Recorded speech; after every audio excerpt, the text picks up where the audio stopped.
So this should be, I just put it on the chat, that this should be the link plus the password. So if they copy and paste, they should just do it.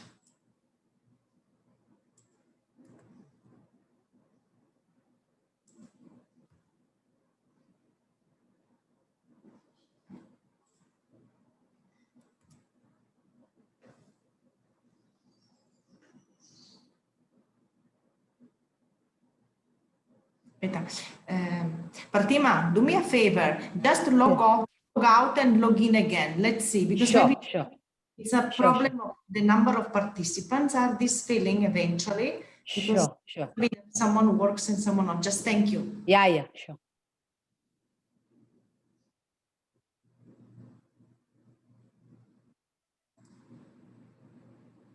Yeah, basically we can. So we can just at least start and just revising the sequence of the presentation. That the introduction should have been given by Alice. Just the overall of which are the main activities that they are in charge of in several parts of the world, and a brief introduction of the content of the program where this Zoom, this webinar is framed within. So the purpose of this webinar is to pull out as much as possible the experience that have been successful in terms of emergency response, but in the same time ensure the delivery of the services to the community that have been working, and how those communities have changed, which response they were able to themselves with the support, but the facilitation of the program of our staff in the field. So we have chosen, and this was an idea from myself and Tilak, to put together at least India, Nepal, that they have quite a number of aspect in common in terms of kind of program and the history of WeWork in the countries. So, and the different experience that, they showed being valuable. Also, we have been working in the country for almost 5 years, at least on education. And so we could see in this emergency some remarkable impact that we wanted to share, to put together and eventually document not of the purpose of how good we are, but I think in this emergency situation, and please come forward since we have this a little bit of time, I think we should find out a new way to work or to achieve what was done, in a very ordinary manner before. Now, I just look at the newcomer. Sorry, excuse me. I just not received new requests. Yeah, I have logged out and logged in, Paula, again. But I think people are, copy pasting that PSW also is equal to. When you copy paste that password, so no, PSW equal to, if you copy paste the whole thing and paste it, so then that's the reason some of them may be not able to logged in the webinar. No, but I basically copy and paste without in the chat to Juliana, even Sarasvati. Sarasvati, Dr. Rao, she succeeded.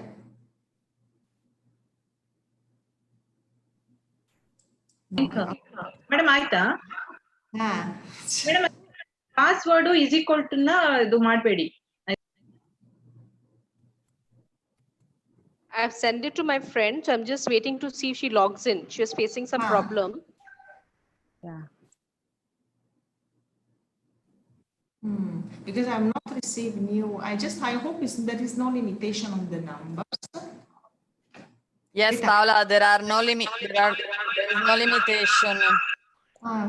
And I'm admitting people, so I don't know what happened, because there are other people who are joining us now, and I am meeting them, and there is no problem.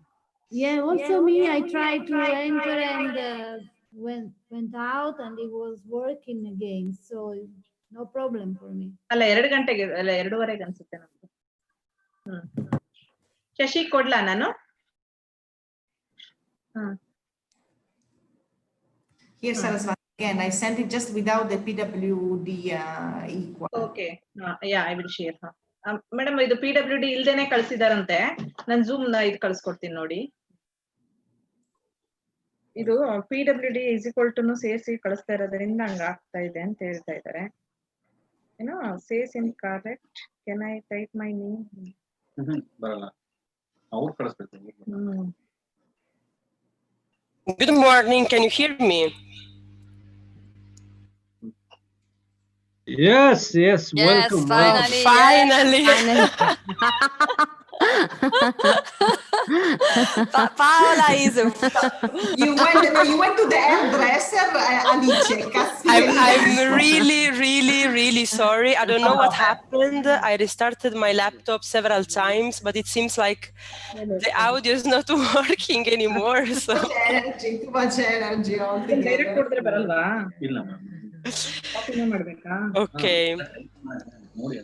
But I was hearing the conversation, so did you manage to let everybody in, or there are still some?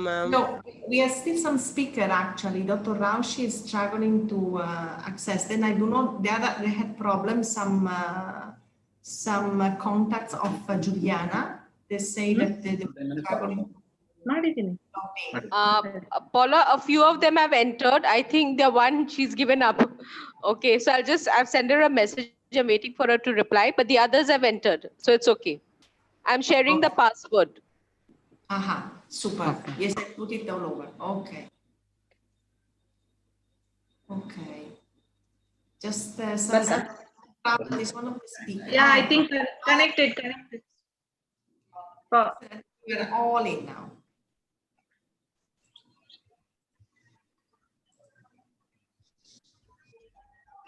Yeah, she connected. Okay, great.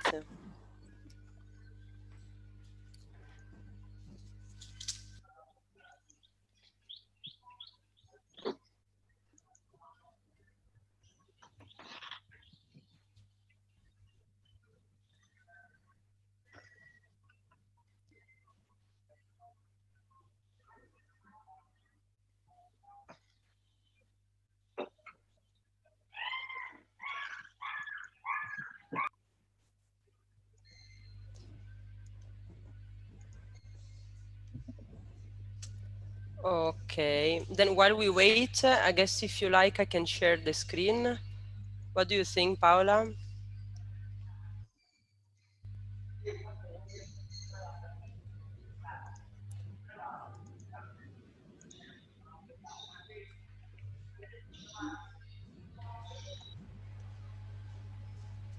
Okay, wait for 1 second.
Okay.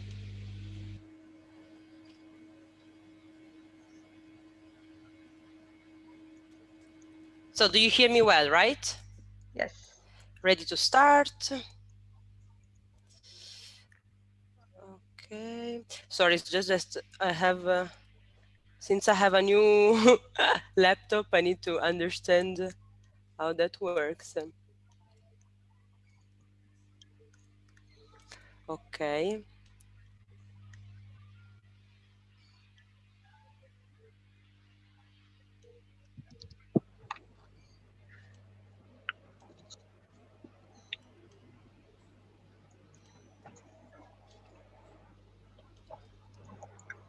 Share. Okay.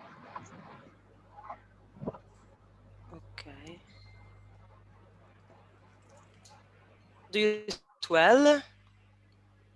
Yes. Okay. No, wait. Sorry, just 1 second.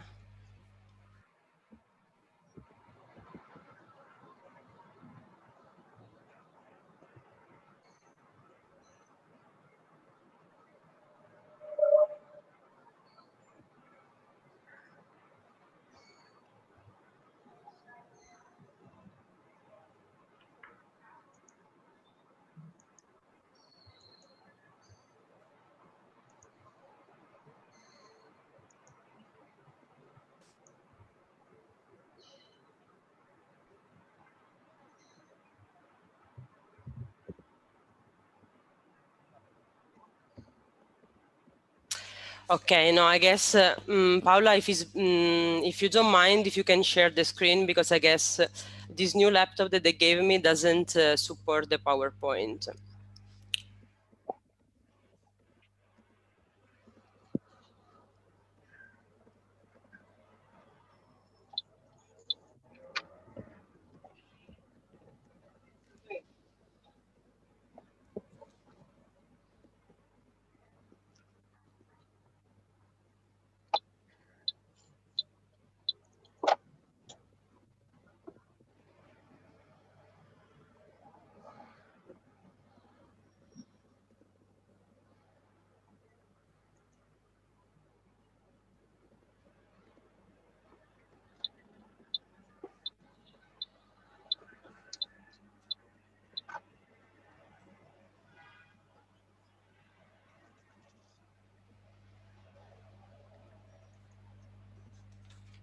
You can see my Perfect. screen? Yes, yes, yes. Okay. Okay. So we can just Okay, we start can with the finally can start again. I'm really sorry. You know, technical issues. Even if you checked them before, they might happen. Absolutely, absolutely. So, good morning to everybody. Thanks a lot to be here today for this important topic as resilience in the era of COVID-19. So before we start the presentation, I guess my colleagues already told you that we are recording the webinar and we are also mainstreaming it. And I hope it's not a problem for anybody. So my name is Alice Tikli. I'm a project manager for WeWorld GVC, and I work in the headquarters in Italy, specifically in Bologna, even if right now I'm talking to you from our office in Tunisia. We can go ahead with the slide. I'm going to talk to you a bit about our organizations, what we do, within which project we foreseen this webinar, and the overall program behind it. So today we will have several speakers from India and Nepal, our GVC offices and our partners, talking about how they've been working during this period, very complicated moment worldwide, and they will basically explain us and show us how even in this difficult situation they managed to go ahead implementing their activities and taking care of the most vulnerable groups. So about WeWorld. So WeWorld is an organization active in 27 countries around the world. We are in South and Central America, in Africa, in the Middle East, and in Asia. We operate in India and Nepal, but also in Cambodia and Thailand. So WeWorld was born from the merger of two Italian organizations, GVC and WeWorld, that in 2018 decided to merge to strengthen their capacities to reach the most vulnerable communities around the world.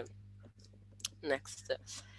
So our action is addressed mainly to children, boys and girls, to women, to youth, and all the community we operate for a fairer and more inclusive world. So strengthening people and community capacities to overcome the emergency and guaranteeing opportunities for a better future through programs of human and economic development.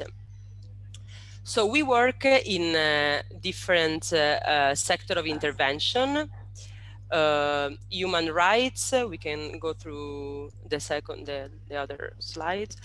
So as I said, we work in several sectors. So human rights, especially gender equality, prevention and contrast to violence on children and women, migration, humanitarian aids, so prevention, assistance and rehabilitation, food security, water, hygiene, health, education, social economic development, environment protection, education toward a global citizenship, and internationally voluntary work.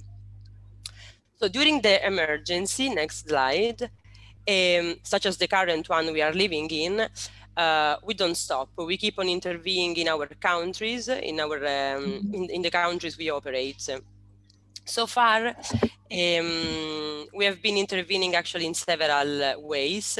So we carried out awareness raising campaigns, inviting people to stay home, to respect safety measures. We raised also funds to help hospitals and staff on the front line during this pandemic.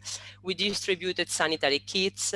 We continued also to carry out, obviously, our activities, like supporting women victims of violence and supporting also education. So in 1 year, among emergency, wars, and natural disasters, we have been reaching more than 261,000 people with humanitarian intervention. We have rehabilitated more than 700 buildings damaged by wars or environmental disasters. And we contributed to improving the living condition of more than 20,000 people in refugee and migrant centers. Now, during this period, we don't even stop our voluntary work, and our volunteers, our European volunteers, kept on supporting us, especially the one belonging to the EU Volunteer Program. The EU Volunteer Program is an international volunteering opportunity in the humanitarian aid sector. So the initiative involves European citizens and long-term residents who have the possibility to be deployed and support local communities and organizations. The program is financed by the European Commission, and WeWorld GVC is one of the organizations to have participated in the program from the really beginning, and to have sent so far the largest number also of volunteers. More than 150 volunteers in from 15 nationalities. We can go to the next. So, I mean, the program, just for you to have a clearer idea, comprises 3 types of projects. The deployment projects were the core of the program, in which volunteers are selected, are trained, and sent, deployed to non-European Union countries to provide support to the international and local communities and carrying out humanitarian activities there. Then there is the capacity building projects, where the goal is to, let's say, strengthen no-European hosting organizations competencies in preventing and managing humanitarian crises through support from UN volunteers. And in this project, the organization also are trained in hosting and managing the volunteers. And then the third leg, let's say, of this program, that is the technical assistance project, which the aim is to reinforce European organizations' capacities in humanitarian aid and to improve their standards in volunteer management. Now, the project of today, we can go ahead with the last slide, is one of the activities, let's say, envisaged within the UN volunteer capacity building projects.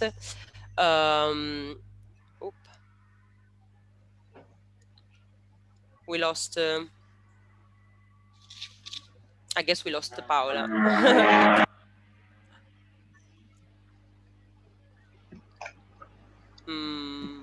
Okay.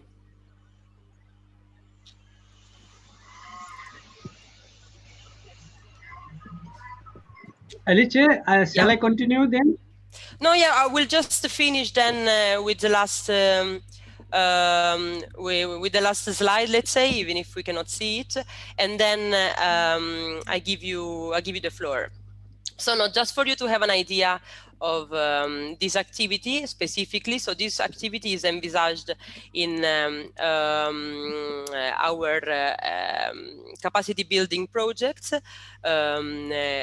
named the RESILIACT, Resilience Strengthening of Local Communities through a transnational EU8 volunteers capacity building action. So the general objective of this project is to strengthen the resilience of the most vulnerable and disaster affected communities. Oh, here we have, yep. The next, that's it. So to strengthen the resilience of the most vulnerable and disaster affected communities and the local organizations' capacity to provide needs-based humanitarian aid on migration-related issues, climate change and disaster risk reduction, through enhancing and promoting also the transnational and local volunteering. So that's also where, let's say, the COVID-19 pandemic is envisaged. So the project is led by We World GVC and is in consortium with two European partners, Alianza por la Solidaridad and Acción contra el Hambre, two Spanish organizations, and other 17 not European Union country partners. So 6 in South America and Central America. So part of these projects are also Bolivia, Peru, Nicaragua, Guatemala, Haiti, and Brazil, where also some activities on COVID-19 are implemented. Then 3 countries in Africa, Benin, Kenya, and Tanzania, and 4 in Asia, Cambodia, Thailand, Nepal, and India. So that's for you just to have, let's say, an overall idea of the, let's say, internationality of this webinar and about all the things that are actually being implementing and also right now ongoing around the world, even in, let's say, this unlucky moment. With the explosion, actually, of the pandemic, we decided specifically with this project to focus on the issues of COVID-19. And the idea, let's say, of having this webinar and giving voices directly to our partners during these moments. So that was my presentations about the organization. I will just now give you some, let's say, technical information about the webinar. So we kindly invite you to write down in the chat tool the questions you would like to address to the speakers that will talk now in the next hours. And we will be reading all the questions at the end and replying obviously to them. Moreover, I kindly ask you also, please, to write on the chat tool your email, because at the end of the questionnaires in the next day, we would like to send you a questionnaire to be filled for us also to improve, to understand if you liked I mean, the idea of carrying this webinar, and maybe also the possibility to keep on organizing others, avoiding technical issues next times, and to keep improving, obviously. And the last, no, I guess that's all. Then I leave you now the floor to my colleague. Paula is back, so I guess she can go ahead with her presentation. Thank you again for being here. Yeah. Thank you, Alice. So who is sharing the screen now? Paula, I was sharing the screen, but I stopped when you came. No, just go on, since you can, no problem. So we don't stop the flow of the presentation, okay? Because it seems that I have some issues with the connection. It's like goes in and out. Okay, thank you to Alice that she basically gave us an overview of the organization. We work GUC and also the program, you know, where we are running this webinar. So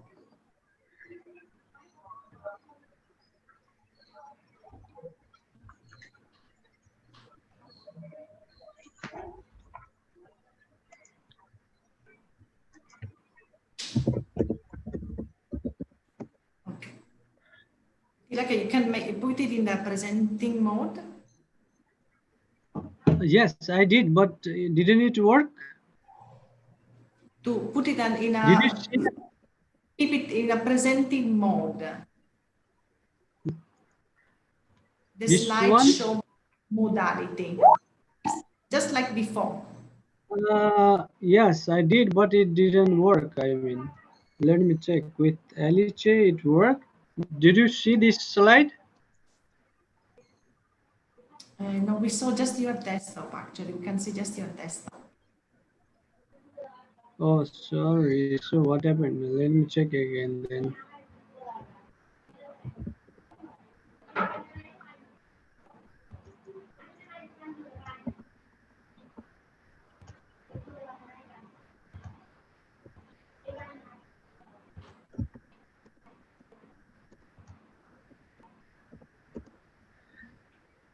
Okay, can you see now?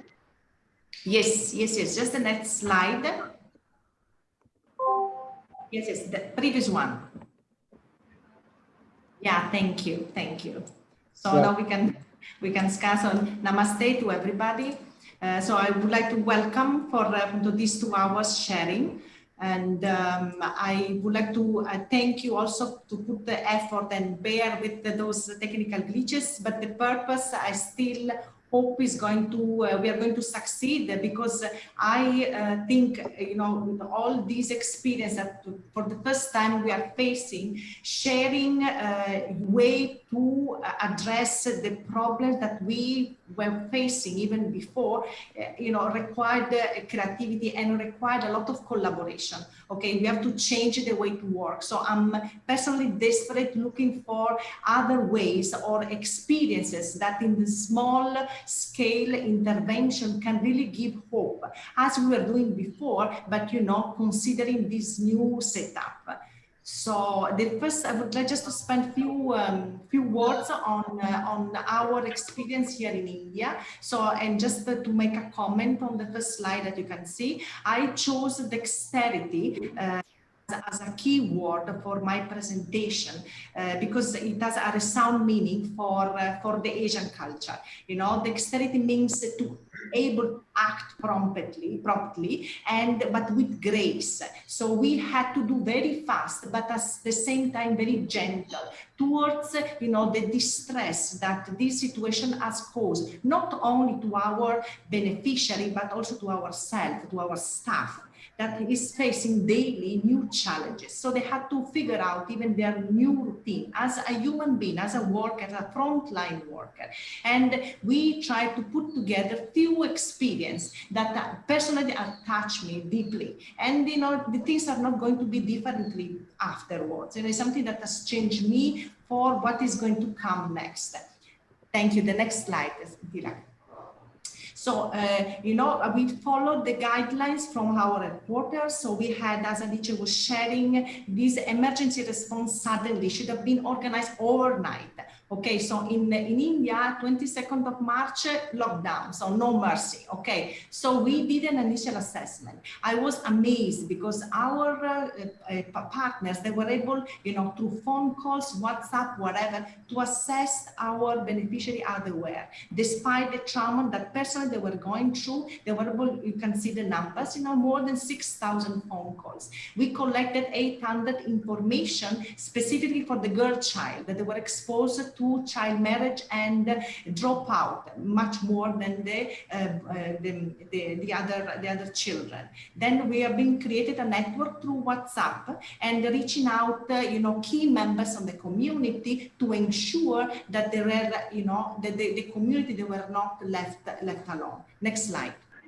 Following the initial assessment, we had basically the delivery of first-hand kit, first-hand help, not only goods, not only kit, not only material support, but the psychological one that I think in emergency is extremely precious and very difficult to provide, mainly because in this case, the emergency has affected deeply, the staff, our staff in the front line. So 400 phone calls to psychological support, community awareness, and this network has ensured the mobilization of resources, both public and private, because public funds, they were available, but reaching, the most vulnerable, that is the extra mile that we were able to provide.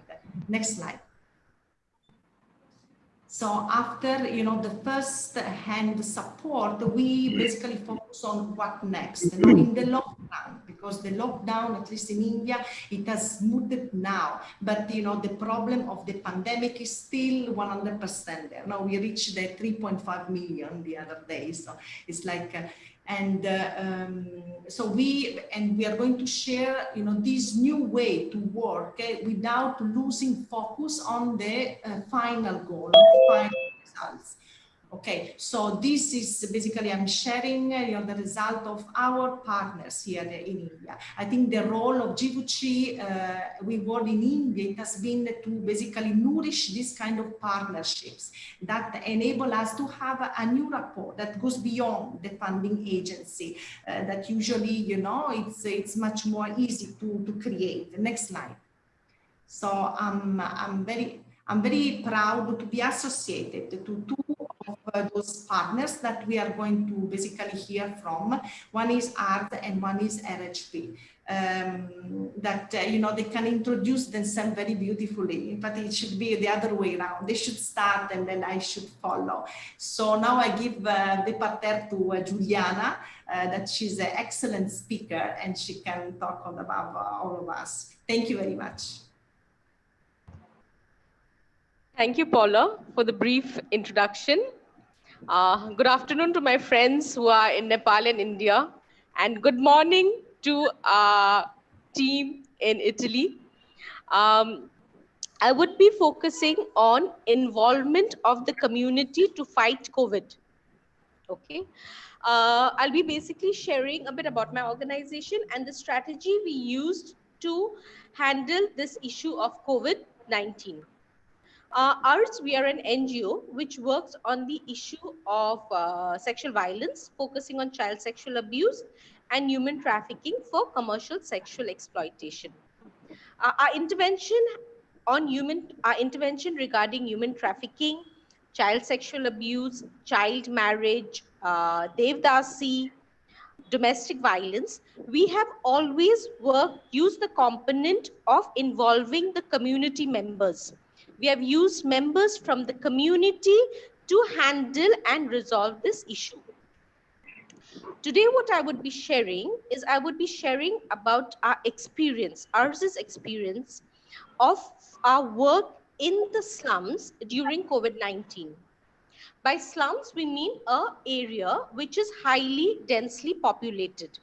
Now, one of the major challenge in such an area is that when you look in terms of with COVID-19 is the factor of social distancing. Okay, the area is so densely populated. So you have the issue of, next slide, please. You have the issue, next slide, yeah. So you have the issue of social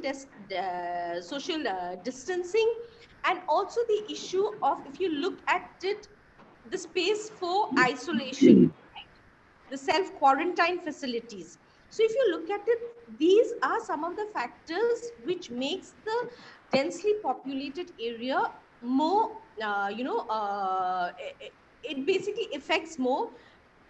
The whole COVID-19 is highly affected because of the population being highly densely populated. You also have issue of sanitation, okay? Personal hygiene is a major factor. So if you look at it, one of the major concern was, if you have this coronavirus spread in the slum, then what is going to happen? And it's going to be rampant, and it's going to affect it very badly.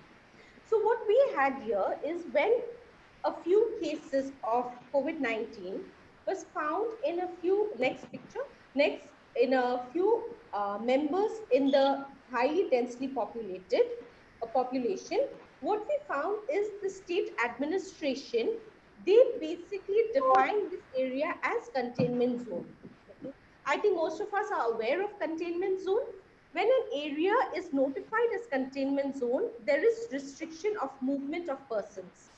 So here we found is that in the slums, the densely populated area, when they were defined as containment, when they were notified as containment zone, we did find a lot of disturbance, because people, they were finding it difficult to this new norm of living with a restriction in their movement. And that is the time we had the state administration, that is the collector's office from South Goa. They contacted us, and then we got into how do we actually handle COVID in a densely populated area. So one of the most important component we felt was information sharing.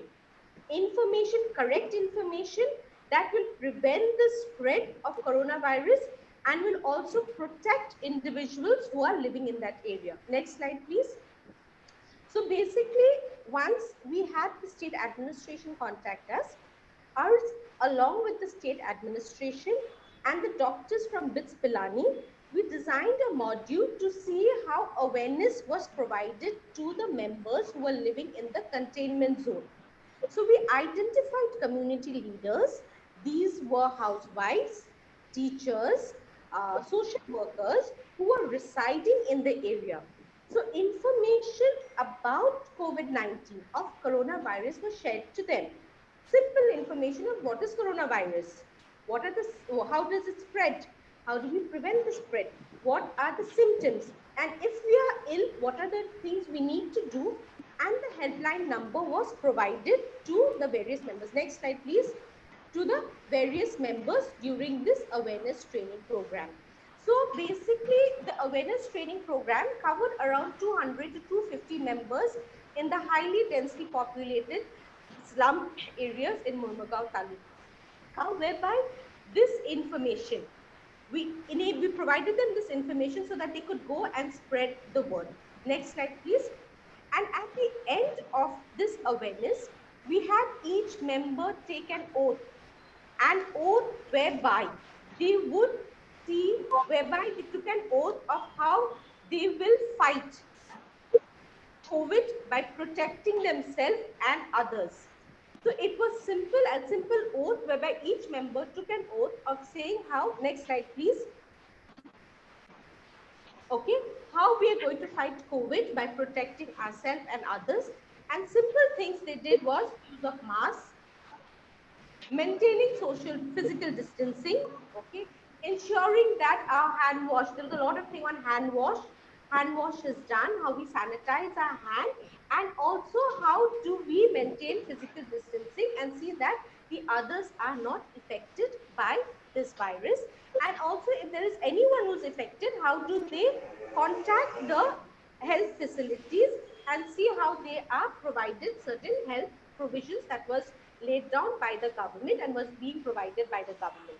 So basically through this oath ceremony, what we did is we saw how each member, each community leader went back to the area, they shared information to other members and they created videos.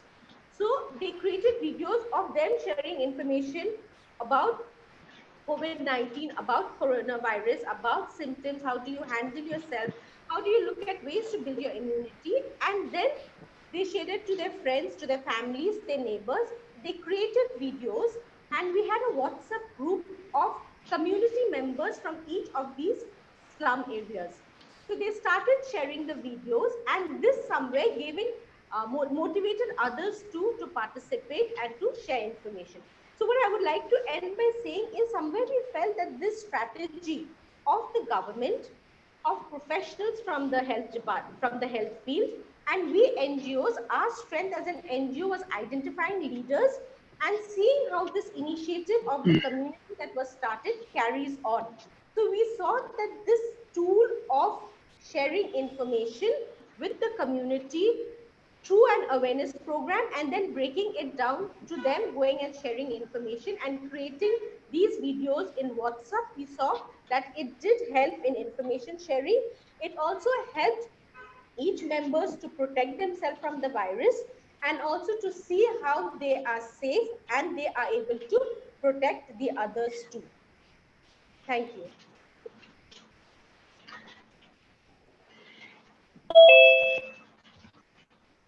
Yeah, thank you very much, Juliana. Excellent.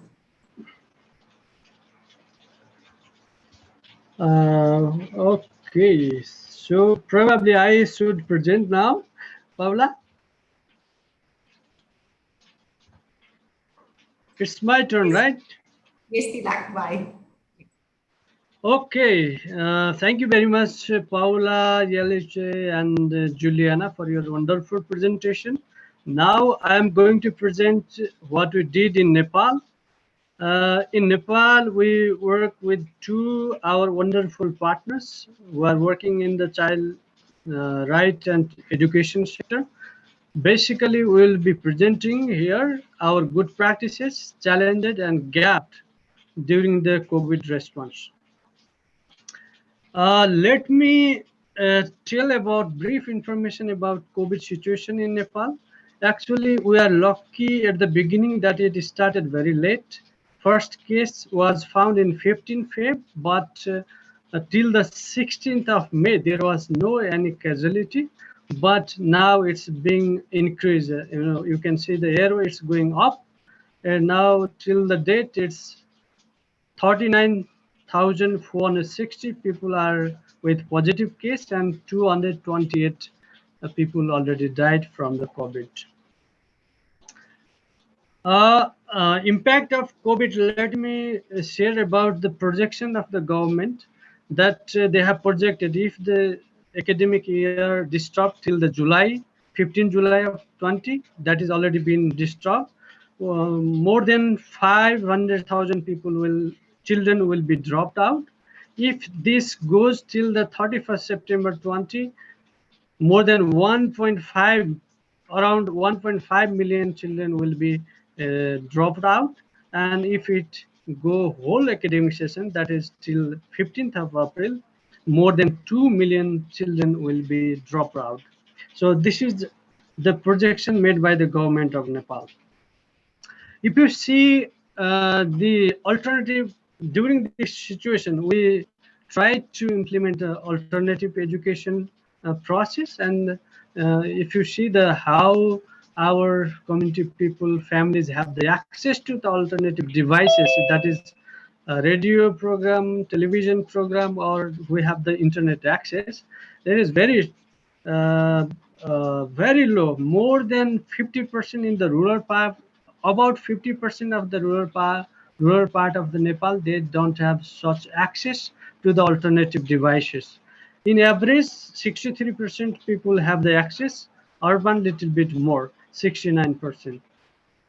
If you see the average learning adjusted year of schooling, the situation uh, will be lost by half year. Before the pandemic, there was 6.9 learning adjusted year of schooling. Learning adjusted year of schooling is like year of schooling is everywhere, and then it is not possible to learn what is expected to learn within the year. So people learn less than the expectation in a year. So the adjustment is made less than year one. For if people go for the 10 years to the school, their learning adjusted year of schooling will be less than 10.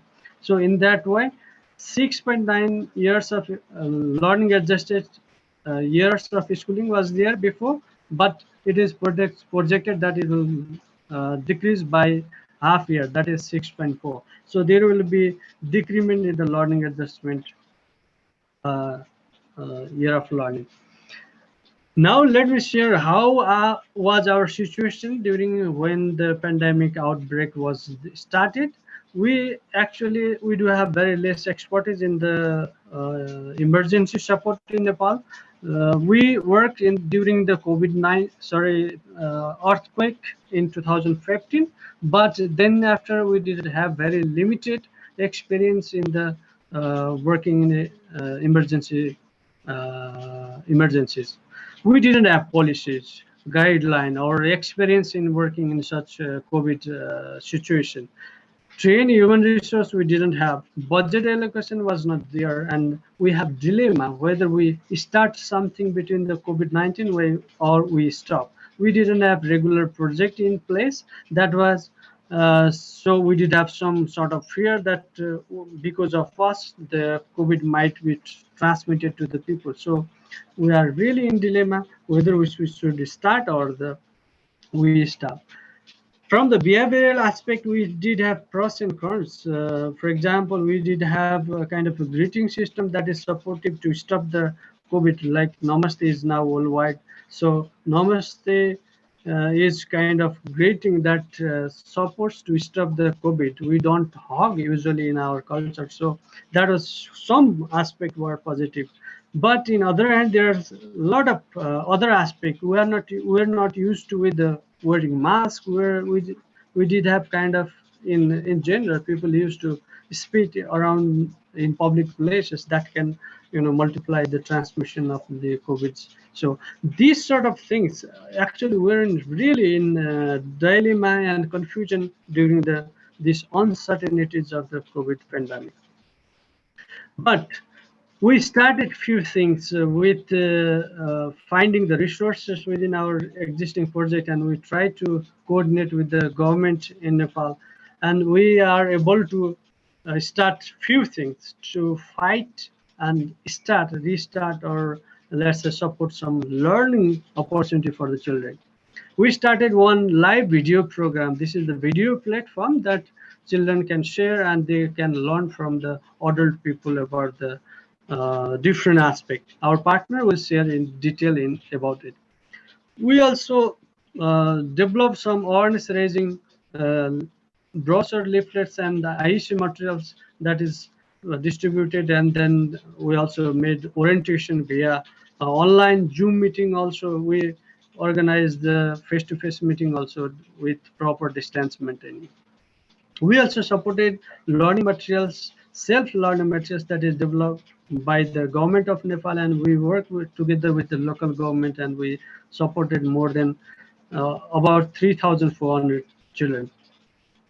We run the community classes. These are the classes where there is not the access of radio, there is not the access of internet, there is not the access of television. We started the community classes with the proper precaution of the COVID likewise, we also provided some medical equipments and materials that supports the local government to protect their people, specifically the children, and they are able to support in the treatment and then support for the health. Now let me introduce our partners. Child Nepal is the leading organization in Nepal in the child rights section, established in 2003, and They are the lead organization in child sector, especially they lead the She-Job network. They are also lead in the CRC reporting coalition Nepal, and they are also leading many more other forums and networks. Mr. Mohan Dangal is also very experienced person in this sector, and he will present the following presentation. Likewise, we have also Nangsal Association, another partner, which is established in 2006, and this organization also renowned organization working in Nepal, specifically in the Kabre district. They are also represented in many networks like SMC Coalition in Nepal and many others. Gunaraj Mokhtar, who is the executive director, who will be presenting the presentation. Let me show you where we work in Nepal. Slightly, we work in the Kabre Planchok and then Sindhupalchok district. In the map, you can see with the Weaver logo. These districts are the rural district, even though they are not too far from the capital city Kathmandu, but they have very rural part. Still, they don't have any, this mode of alternative education also. So, with this brief presentation, I would like to now hand over to Mr. Mohan Dangal, the program director of Child Nepal, for the further presentation. Mohan Dangal, sir, are you there? Well, thank you, Tilak sir. Thank you very much.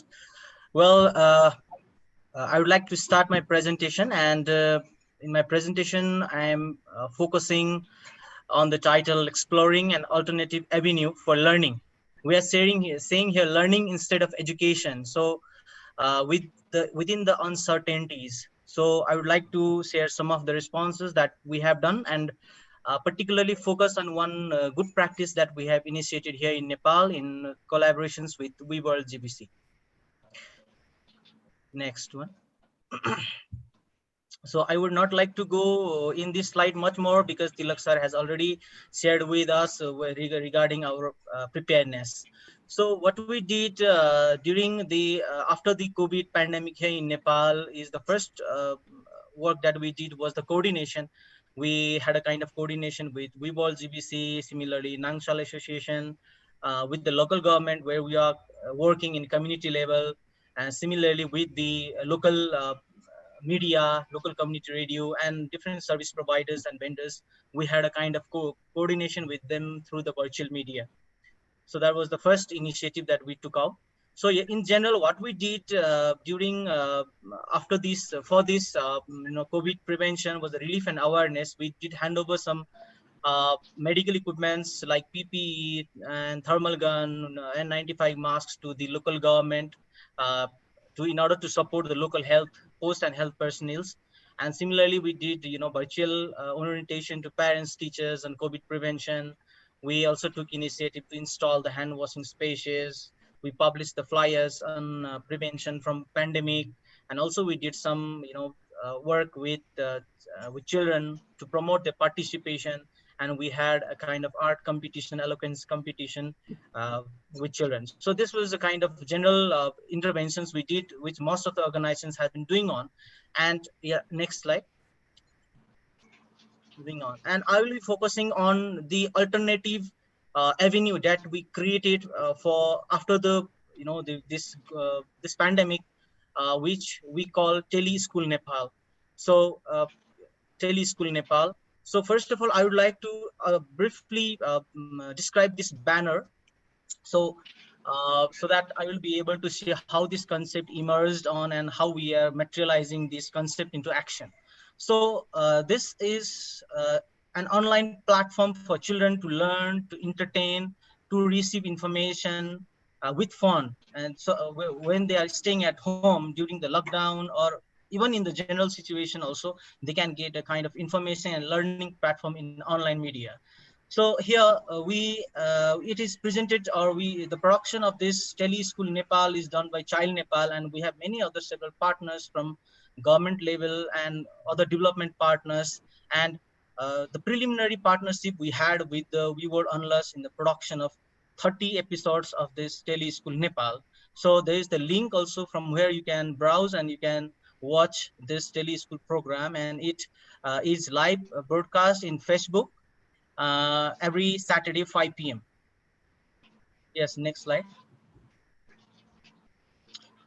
Well, I would like to give a kind of glimpse how we come up with this idea or this concept, and how we try to materialize it in our context. So in the preliminary sites, Tilak sir also shared with us that a study done by the Nepal Telecom in Nepal, it shows that 63% of the total population, they have the access to internet in Nepal. So we were just listening about tele-education, learning, and telemedicine, such kind of practices in a very few evidences in Nepal. So within the team of Child Nepal, why don't we come up with some innovative idea like tele-education or tele-learning or tele-school, like from where children can learn, and they can learn with fun in this situation. So uh, as a preliminary idea, we designed the concept, we wrote the concept, and we try to define school in itself. So what exactly is this school, tele school? So school, it's not only the avenue for only the academic education. So we can also realize ourselves, when we were in school, we don't only invest our time in learning the textbooks. There was the time for music, there was a time for sports, gossip with the friends, sports, games, and many more. So we were trying to make this tele school as a platform where this it can be a kind of reference for their academic learning, as well as a platform for them to show their talents, their skills, and their learning. Okay, in that sense, we designed this concept and we shared with we world onless, and fortunately they also like this concept, and we slowly we try to materialize it. And frequently we got the question from several development partners and several government authorities, like, okay, it's very difficult, very few children they have, or parents, they have the access to internet in Nepal. So how will you be able to reach the vulnerable group of children who do not have the access to internet? So what we work out with the concept is to deliver the same content of tele school through radio. So radio is there, almost it has the kind of national coverage to in whether that be rural or urban. So the same program that which we broadcast through tele school, we broadcast the same program through radio also. So in a way, we were trying to reach the most vulnerable children, and also the children who have the access to internet. So with this, with WeWorld, we produced 30 episodes of tele school, and we are very fortunate that after the these partnerships with WeWorld, we were able to invite many other development partners who like this concept, who welcomed this concept, and now till date we are able to give continuity to this episode, to this program. And now we have UNICEF, we have other development partners, UN agencies partnering for this program. And we have come up with the 46th episode, and till date we have been receiving responses from parents, from the children who are live, learning from and enjoying from the tele school. And we have more than 13K viewers in this tele school. Yes, the next slide. Yeah. So what we present over there, so what we present is, uh, we have a kind of several themes that enrich children's learning process. It's not only the textbooks or not only the academic textbooks that we promote in this tele school. We try to promote the moral values, the life skills. Children are at home, so uh, how, being at home, how they could learn their life skills and moral values. Also some of the children, they have the problem with the counseling. So we provide some session of counseling, and also some tips on how to protect oneself from COVID-19, and also the matters related to sports, music. And most prominently, they have been increasing access to internet after the lockdown in globally we can see. So there is another issue, how to protect children online. how to make the online use safe and protective. So that was another major content we delivered through this tele school. And also we give the information about art and craft, about stories, techniques in composing poems, stories, music, such kind of things, such kind of child friendly contents we try to deliver through tele school Nepal, for the children of Nepal. And more than that, we also welcomed the talents of children. They make a short performances. They took the videos of short performances like dance, songs, poems, art, stories, and they send us in the Facebook Messenger of Tele School Nepal, and we compiled them, and we also broadcast their talents. And when they watch their talents coming in the Tele School Nepal, then they are encouraged. They are encouraged, and it is enhancing the development process at all. Next slide. So what we have learned is through this, like even in the pandemic situation, the learning process can be continued. Okay, this is the most difficult situation ever in the human civilization we have been witnessing. So in this difficult circumstance, also the learning process could be continued. So that is the thing we learned. And another learning we found is we are more creative and active in this situation. Like in the normal situation, I compared with myself, we were in a normal schedule, normal work. But when there's the pandemic, we are at home. Oh, let's be creative. This is the most difficult circumstance we're facing. So how can we reach the children? How can we reach the most vulnerable groups? So this situation is making us more creative and more active. And as a result, we have come up with a tele school program, which have been widely acknowledged this time in Nepal. And also we have been using this digital learning platform, though Nepal has made a big progress in communication and digital system. And we have maximum exploited this digital platform with with this tele school and many other learning platforms, so which became a learning for us. Another is the efficient coordination and collaborations that help us to launch the programs. Like we coordinated with the education ministry over here for this program, and many other local governments who supported this program. We are also in coordination with the Federation of the Municipalities, Federation of the Rural Municipalities, who have been very cooperative, and they are also promoting and sharing our teleschool program in their respective rural municipalities and municipalities, which have been a very good learning for us. Next slide. So we do have challenges. Yeah, previously Tilak sir also mentioned like it was a difficult situation caused due to lockdown. The mobility was difficult. It was not easy to go from one place to another. So that was one of the main challenge for us. And another challenge for us was like we have got the concept, but how to materialize it? So it was a very big challenge. So in the beginning, first 2 or 3 episodes, like we could not give the quality. We could not, we could not visualize the concept as we envisioned. So that was a quite big challenge for us. And another was a technical difficulty, like people, they could not move from one place to another. How can we make it technically sound? So that was another challenge for us. And financial challenge was another, like it's a new concept and very few people were interested in the beginning. So one by one, when we went on production of the good episodes of the tele school program, then we got the kind of financial insurement in course of working. So next one. So this is a glimpse of some other interventions like we did after COVID in Nepal. Like we had a meeting with the mother groups in our local level. We oriented them on COVID prevention. Like there was also we did the station of health and hygiene, hand washing sessions through digital, through online, through virtual media. So we are in progress of setting up the hand washing spaces in our local schools, and we did some art competitions and many more. Yeah. Well, this is the end of my presentation. Well, thank you very much for your Thank patience you. and listening me. I'd be very happy to address your concerns if you have regarding our project here in Nepal. Thank you very much.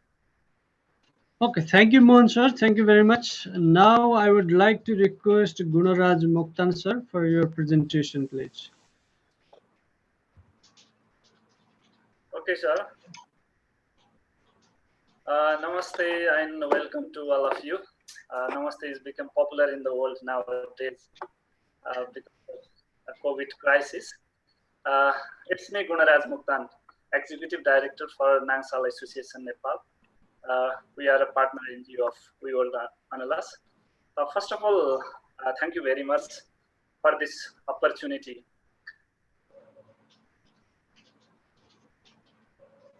And good practice challenge and gaps of the COVID-19. This is the frontline experience in Kabre district, where Nangsal and we all have been working for better education of children since long year. I would like to claim that this is an exploring an avenue of education within the uncertainties, what we did in uncertain period.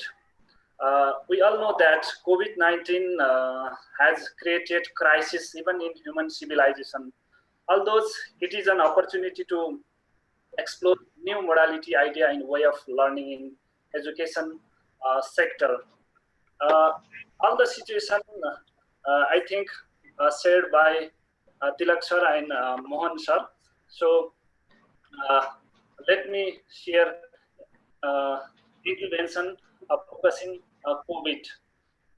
During this period, we had categorized to our intervention in three categories: COVID response, educational continuity, preparedness for school reopening. Out of them, radio education and community classes are ongoing, and medical equipment support and self-learning model support to the children have been completed, but school reopening related activities are remained because situation is still worse. Next slide, please. Regarding the medical equipment support, we had supported 26 local health institutions. Out of them, one was Methin Court Hospital, which is known as a district government hospital in Kabre district. Though the scarcity of medical equipment, we sought potential vendors for medical equipment suppliers. Medical person was hired from hospital for a market survey to ensure the quality of equipments, and emergency procurement guideline was applied for procurement process. All the equipments have been supported based on the demand of health institutions. 26 health institutions have been benefited from this activity. Besides the COVID response, we are in more focus on learning continuity of children. Children in we are more focused in learning continuity of children. Children in our area are learning from three different ways. Like the people who have good access in television, they are learning from TV, and the people who have not access in TV but they are access in radio, they are learning from radio. The people who have not access in both TV and radio, they are learning from community classes. As a learning models, we have provided workbook to the children. We are in close coordination of CESRD, Center for Education and Human Resource Development, which is government authority for education under Ministry of Education, Science and Technology, with the support of different development organizations like us. CESRD self-learning materials, books. It means workbook. You can see in the picture. It is developed for grade ECD to grade 5. It is designed for self-learning at home with the support of parents. Almost more than 3,000 children have got these types of book. They are benefit. They have been benefited. Next slide.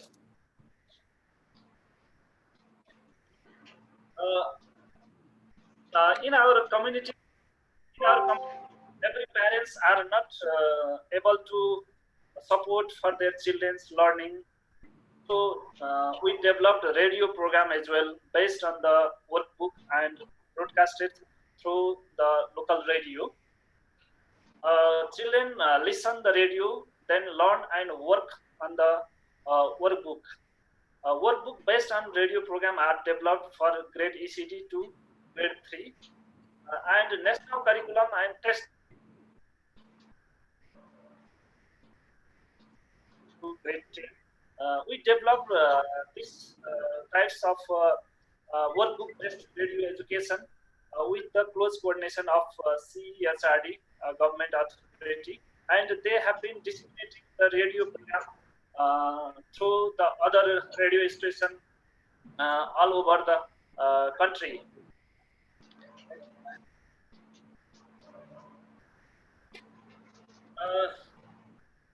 Regarding the community classes are also being conducted with health safety measures in most remote area where there are not well access of radio, mobile, and internet.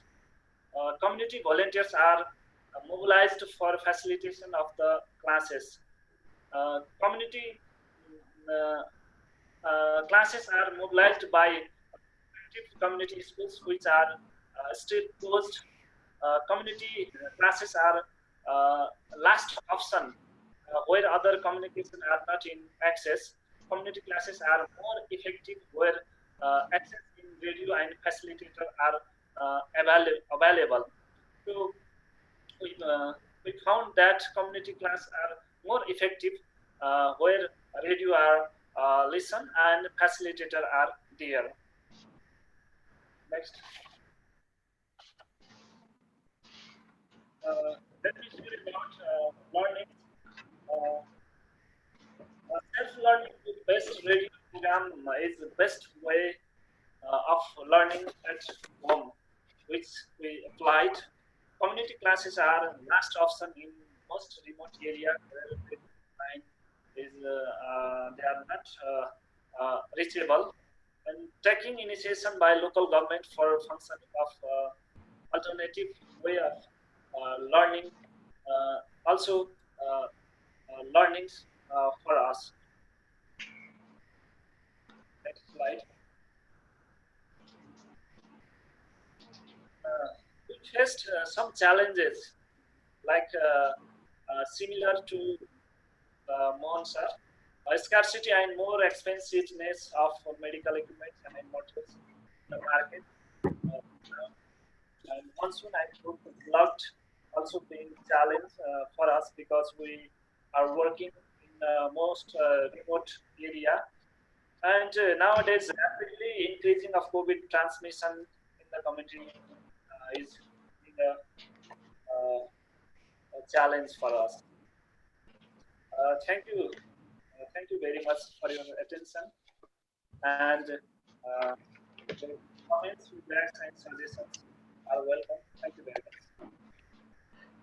Thank you, Gururaj sir.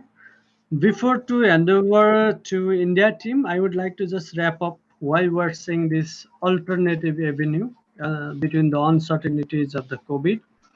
Because as we mentioned previously, there were many confusion between us. We didn't have any resources. We didn't have human resource, economic resource. The school were closed. The transportation were completely closed. The people are within their home. Then there was big confusion among us. But what as we did is we found some ways of continuation of the learning. That is, in case of our partner Child Nepal, they started this tele school concept and in other hand the Nangsal Association, they prepared radio program based on the workbook. That workbook is developed by the government of Nepal for the self-learning. That is supposed to be supported by the parents, but in our case, the parents cannot teach the workbook even in many areas, rural areas. So we decided to prepare radio program based on the workbook and combine this workbook and the community classes together. So this became an effective way of learning as an alternative way. So somehow we found some ways of the continuation of the learning between these uncertainties. Thank you very much for listening us. Now I would like to hand over to India team for the continuation of to Ms. Saraswati Yes, yes. for the presentation. Before to start, I would like to request Paula, if possible, to share the screen, please.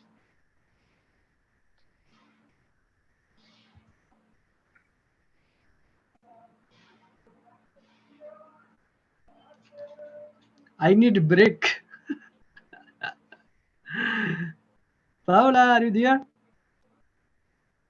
Yes, kindly Okay. stop sharing your video so I can launch mine. Thank you very much, Paula. I am so happy. Thank you, Tilak. Thank you. Okay, launch the video. Just bear with me as I start sharing.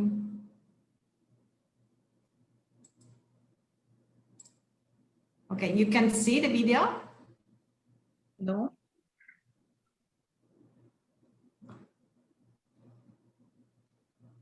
Not yet. Now? No.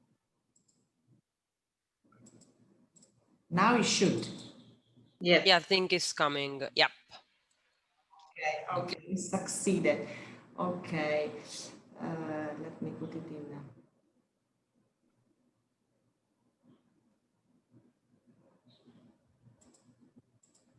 Okay, so I will just briefly to introduce appunto I will LHP. introduce Paula, maybe. Sorry?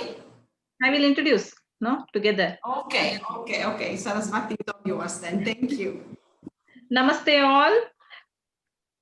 Thank you, Paula, for this opportunity. I would like to thank everyone.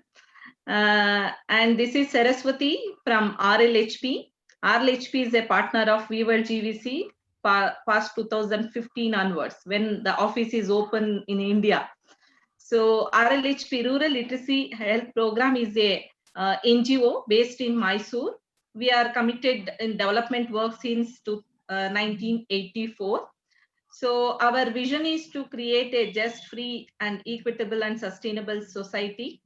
So our focus is child-centered, community integrated development, and RLHP working, past 36 years, with a child focused, especially with a different interventions, that is child development programs, eradication of child labor, prevention of child marriage, quality education for children, women empowerment programs, community-based health and sanitation and protection of environment, natural resource management, and advocacy, lobby, and networking is our major focus on that. RLHP also has extended helping hands to the victims of natural calamities like tsunami in 2005 at Tamil Nadu, flood in Kerala in 2018, and at presently COVID-19 pandemic. We have an experience with the humanitarian assistance emergency response projects, but this is a quite different, very challenging, because face-to-face communication is very difficulty, reaching community is very difficulty. However, with the support of community participation and also the government collaboration, we are working on this COVID-19 situation. Next slide. So I already mentioned that we are very happy and proud that we are partnered with WeWorld GVC since 2015, because our vision and WeWorld vision is same, like working with the children, ensuring children's participation, promoting and promoting children's education, quality education, prevention of child marriage, eradication of child labor, so women empowerment and integrated approach, sustainable methodology, we are working together.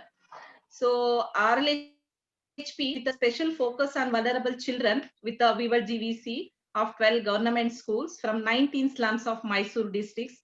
We are covering around 5,000 families. Already Juliana mentioned that slum means, that very congested and very critical situation especially in the COVID situation. No, so the project we are working already with the WeWorld GVC The aim to support the children to attain quality education by promoting and implementing school development plan through the active involvement of school development monitoring committee and the community participation. Especially, we will, our strategy is to build a ownership in community. That is our major focus, and ensuring the rights of the children for education through eliminating the child labor, prevention of child marriage, and also eliminating poverty from the migrant families of Chamrajnagar. So our partnership with WeWorld since 6 years, we are working together. Next slide. So, however, as an emergency response towards the pandemic, RLHP initiated different programs like grocery distribution, food distribution, one thing. Second thing is educational materials and mask and sanitizer distribution to the community, and also psychosocial support to the children as well as parents and the community, and also seeds for the agriculture sustainability for the migrant families. These are the interventions we have done in the emergency response. But today we will talk about, with the support of WeWorld GVC, the emergency response on alternative joyful learning for the vulnerable children from Mysore district of 19 slums and 12 schools children. Around 800 children we have covered.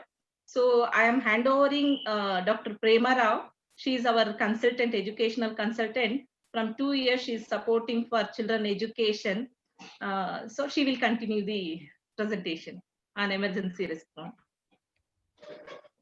Thank you, Saraswati, and namaste from India again. And it's my first virtual meet with you all, and I'm very happy to know about WeWorld. I had very little knowledge about what is WeWorld doing, though I had some, website information and all that. And thank you, Alice, for all that information that you gave. And I'm very happy to be associated with RLHP because I really appreciate the noble cause for which the RLHP is working for. Of course, under Ms. Paula's guidance, and I'm sure, at every stage she is supporting. Let me go straight into, what we did. And I love the title that you have given now, Ms. Paula, we live. Yes, we have really lived during COVID-19 and the emergency response that we immediately put forth for the children. Of course, Ms. Saraswati explained a lot about, what RLHP is doing apart from education. But right now, the focus in this presentation is on how we met the educational needs of children. Let me just take a few seconds to give a background to how this We Live emerged. We have been working, as Mrs. Saraswati said, that we have adopted 12 slum schools and almost 800 plus children. And we are working with the children for the overall development.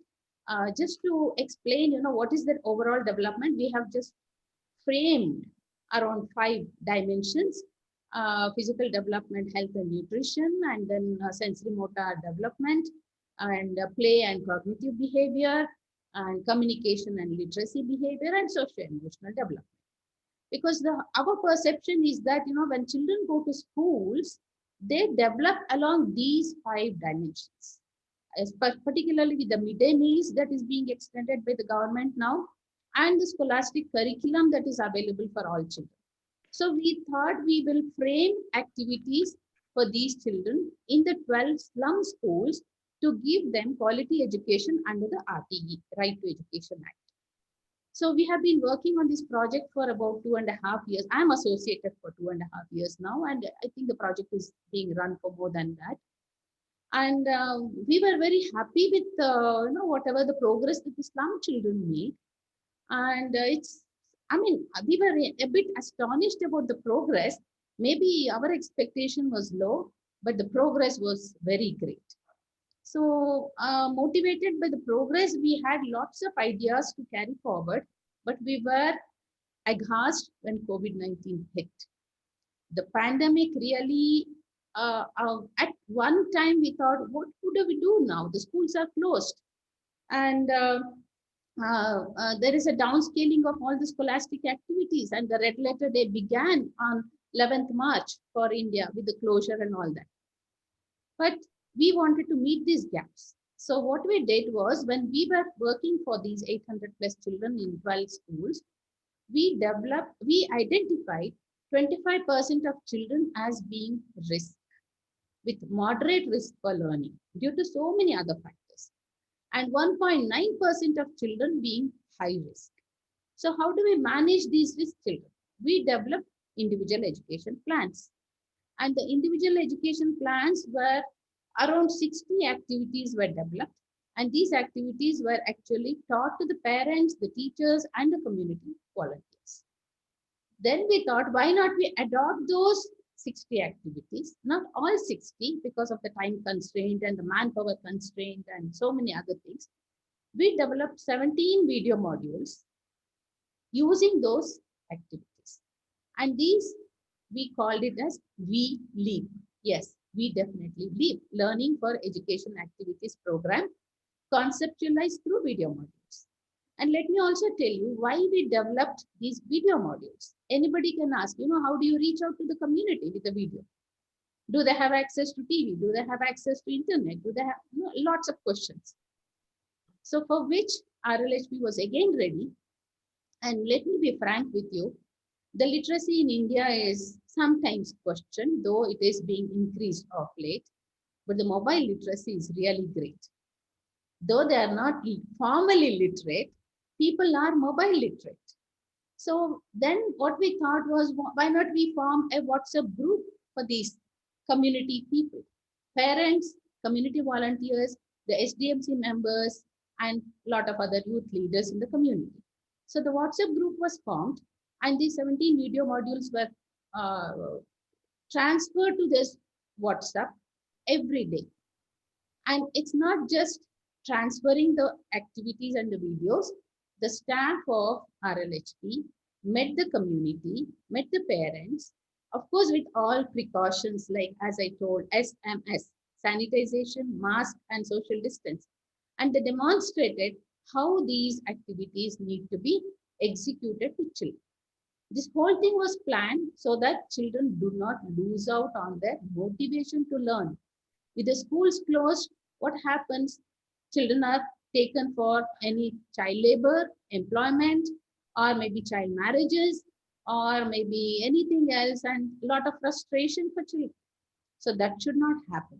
So we thought we will try to encourage and keep up the motivation of these children for learning using these video modules. Around 60 activities for individual education plan were selected, and these activities were definitely within that framework of 5 pillars of development, like sensory motor, play, and cognitive. And I can show you some samples of it if time permits later, 1 or 2 samples of it. So that children continue to learn whatever that they learn in the school. And the best, the positivity, the advantage of giving these video modules in the school system, definitely there is a constraint. The school curriculum is within a broad framework that matches almost all children in the country, or maybe all children in the state. But these are all tailor-made to the children's needs. And the other thing is, these activities are carried out in smaller groups.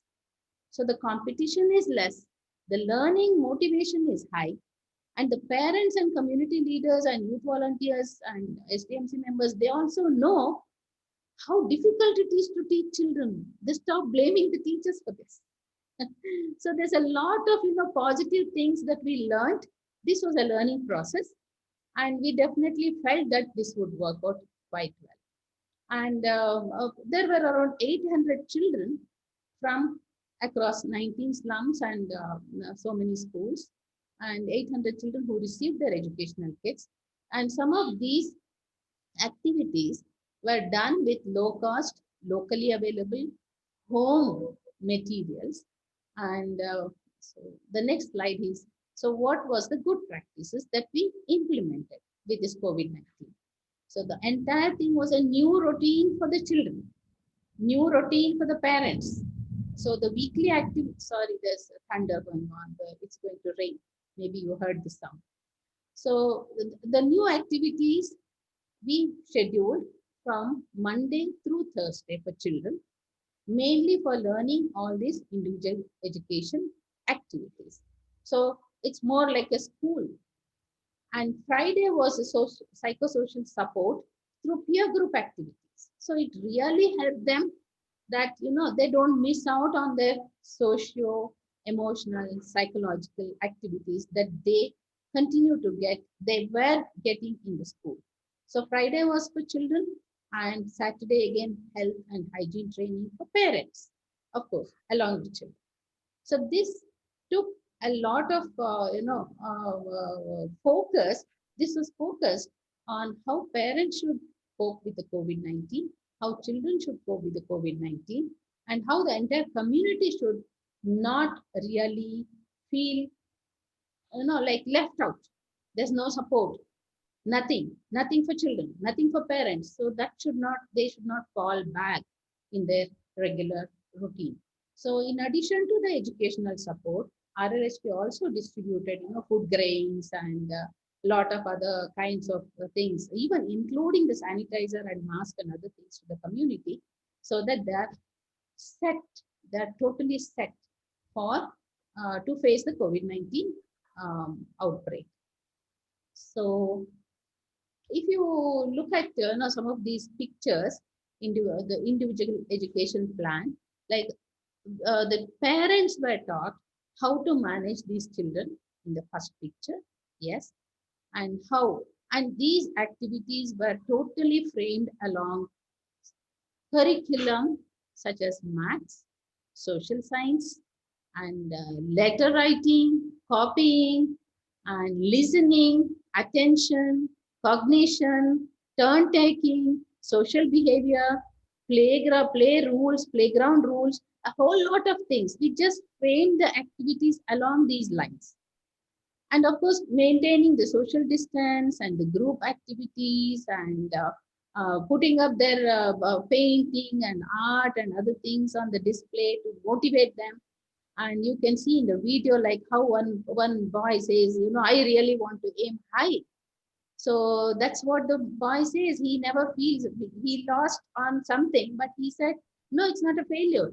I'm going to aim high with this. So these kinds of social development also happening, psychological development happening in children. And this is what we were ready with this. This belief actually helped us to keep up the motivation of children and go along with the scholastic curriculum. And mind you, they really are ready to move with the higher class when the schools reopen. And the next one, please. Next slide, please.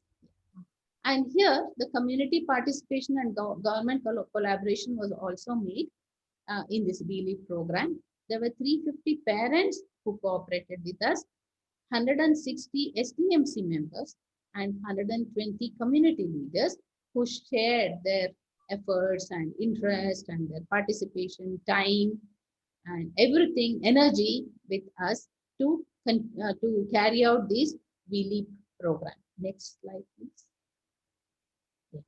And this really, we just did not give up, give or transfer the videos to their mobile phones. If you did not even have the money to buy the currency for the mobile phone, so even the currency amount was given by the RLHP so that the children do not lose out. Of course, they had the mobiles. Most of them had the mobiles. And those who didn't have the mobiles, there was a leader or maybe one or the other parent who said, okay, let me share my mobile. You can see in the video later. So one mobile was shared by other people also. So there were totally 884 beneficiaries with this. I'll tell you why this 384 indirect. Indirect in the sense, those who did not have access to mobiles or other things, they were actually told by the other parents that this is how it needs to be done. So there was a word of mouth transfer of message and information. And there were 500 direct beneficiaries, 384 indirect beneficiaries. And I would also like to make a mention here that, we probably gave around 17 video modules, but the creativity and the ingenuity of parents and leaders, it was more than that. they created their own activities based on, you know, the ideas and the prototype kind of a model that we gave. And maybe, you know, we were at a loss to think from their direction, from their perspective, what activities could be carried out.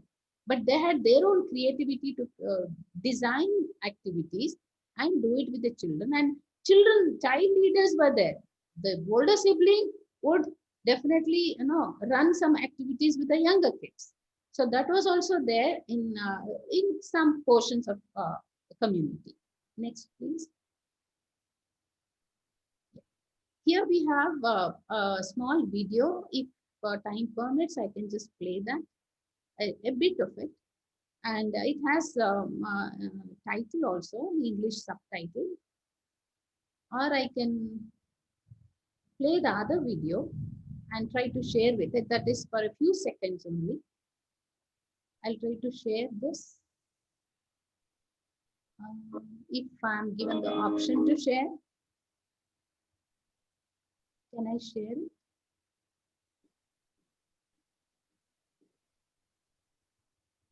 May not be. I may not have access to share it. Are you seeing, are you watching the video? Are you able to? Yes, yes. We Okay. can see it, but we cannot hear the voice. I think it's what I need to do. It's not mute. Can you? Oh, anyway, I can explain. Can you hear? Okay, this is one of the staff members, Mamata from RLHP, who is trying to include 4 or 5 children in the group. Can you see the subtitle somewhere? I'll try to fast forward a bit. Should I run it? Okay. See, she's trying to help with reading, listening, acting, what is written, that means concept understanding, and then turn taking, and the winner. Yes, I'm able to do it. Like, so it's not, it is a part of school activity, but a fun game for children. They're enjoying this with only 4 or 5 good friends. And somebody is there to monitor. So she's reading what is written and she's acting rhythmic motor activity. So you can see there's reading happening, there's motor activity happening, and then the others are trying to, you know, blend their rhythm with the child. And there's some song, and everybody is doing it. There are more, the links are given here. There's an imitation skill. There's a whole lot of it. I think maybe you could watch the videos later because it takes time. Maybe we can come out of the video. And you may ask me, you know, like you just send through WhatsApp, and how are you very sure that they have followed it? So that's why we have written that everything is monitored. It's monitored and guided and documented by the RLHP staff. They have definitely got the responses again through WhatsApp. Every day by evening, the parents would send the video of activities that were conducted from Monday through Thursday. So they have the document of everything that is there in the community carried out by the parents. And that has really given great satisfaction that anything, any VLEAP activity that we initiated as an emergency response to COVID has really worked out. And the best part is you should see the happiness on the children's face when they are doing it, and nobody is under pressure. There's no psychological problem. There's no peer pressure. There's no threat by teachers. They're all having fun learning the concepts. And we are very sure that these children would be ready to enter the subsequent classes when the schools open. So I think Mrs. Saraswati will, I mean, this may be the positive part of it, and how this was done and what were the challenges that we had. Of course, we had new practices and we tried to meet the gaps with VLEAP and some novel ideas. But how did we achieve it? Were there challenges or no challenges? There were quite a few, and she will just mention the challenges that we had. And we also have some testimony to our activities. I would call it a testimony only because there were STMC members and children, and these are all some samples that we have. Just to summarize, instead of wasting time to read it out, one of the STMC member is also a migrant worker but literate, who became a literate and who became a member of STMC, School Development Management Committee. And he said there are about 50 children in the slum who miss their schools, and they were forced to work with the parents sometimes in the beginning, before we initiated the BLE. So, and the RLHP IEP activities, they have definitely helped a lot to bring these children back to their learning mode. That is so important. They have to have that learning mode. Otherwise, they would have been just help for the parents. Next one, please. And this is by a child herself.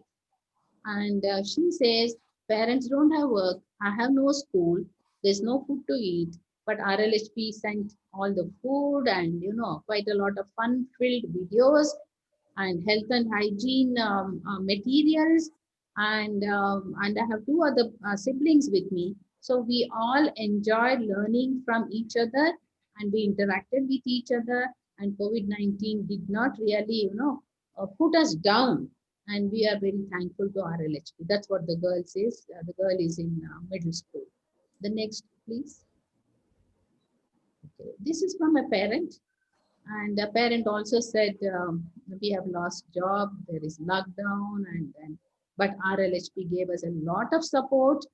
And again, they all have thanked how RLHP helped them with, apart from the videos, the children, in so many other ways, socio-emotional support, food grain supply, and material supply, and so many other things. So this is by a parent. There's a whole lot of testimony by other people also. And I'm sure we are going to publish the entire report maybe shortly. So that will also give some idea about it. Of course, all these things did have a lot of challenges. And I request Mrs. Saraswati to please talk about the challenges that she had and how she met. Thank you.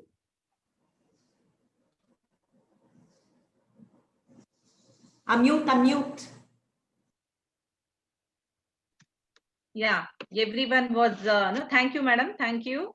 And already everyone was explained how the difficulty or challenges, reaching the community, especially during the lockdown and viral attack, and RLHP staffs also not expertise in that.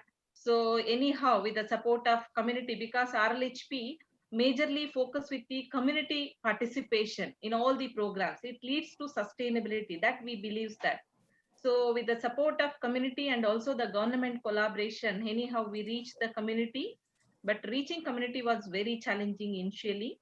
And another one is, everybody know that we are working with daily wages in the slums. So they are all daily wages, migrants, and domestic workers, and the scavengers communities.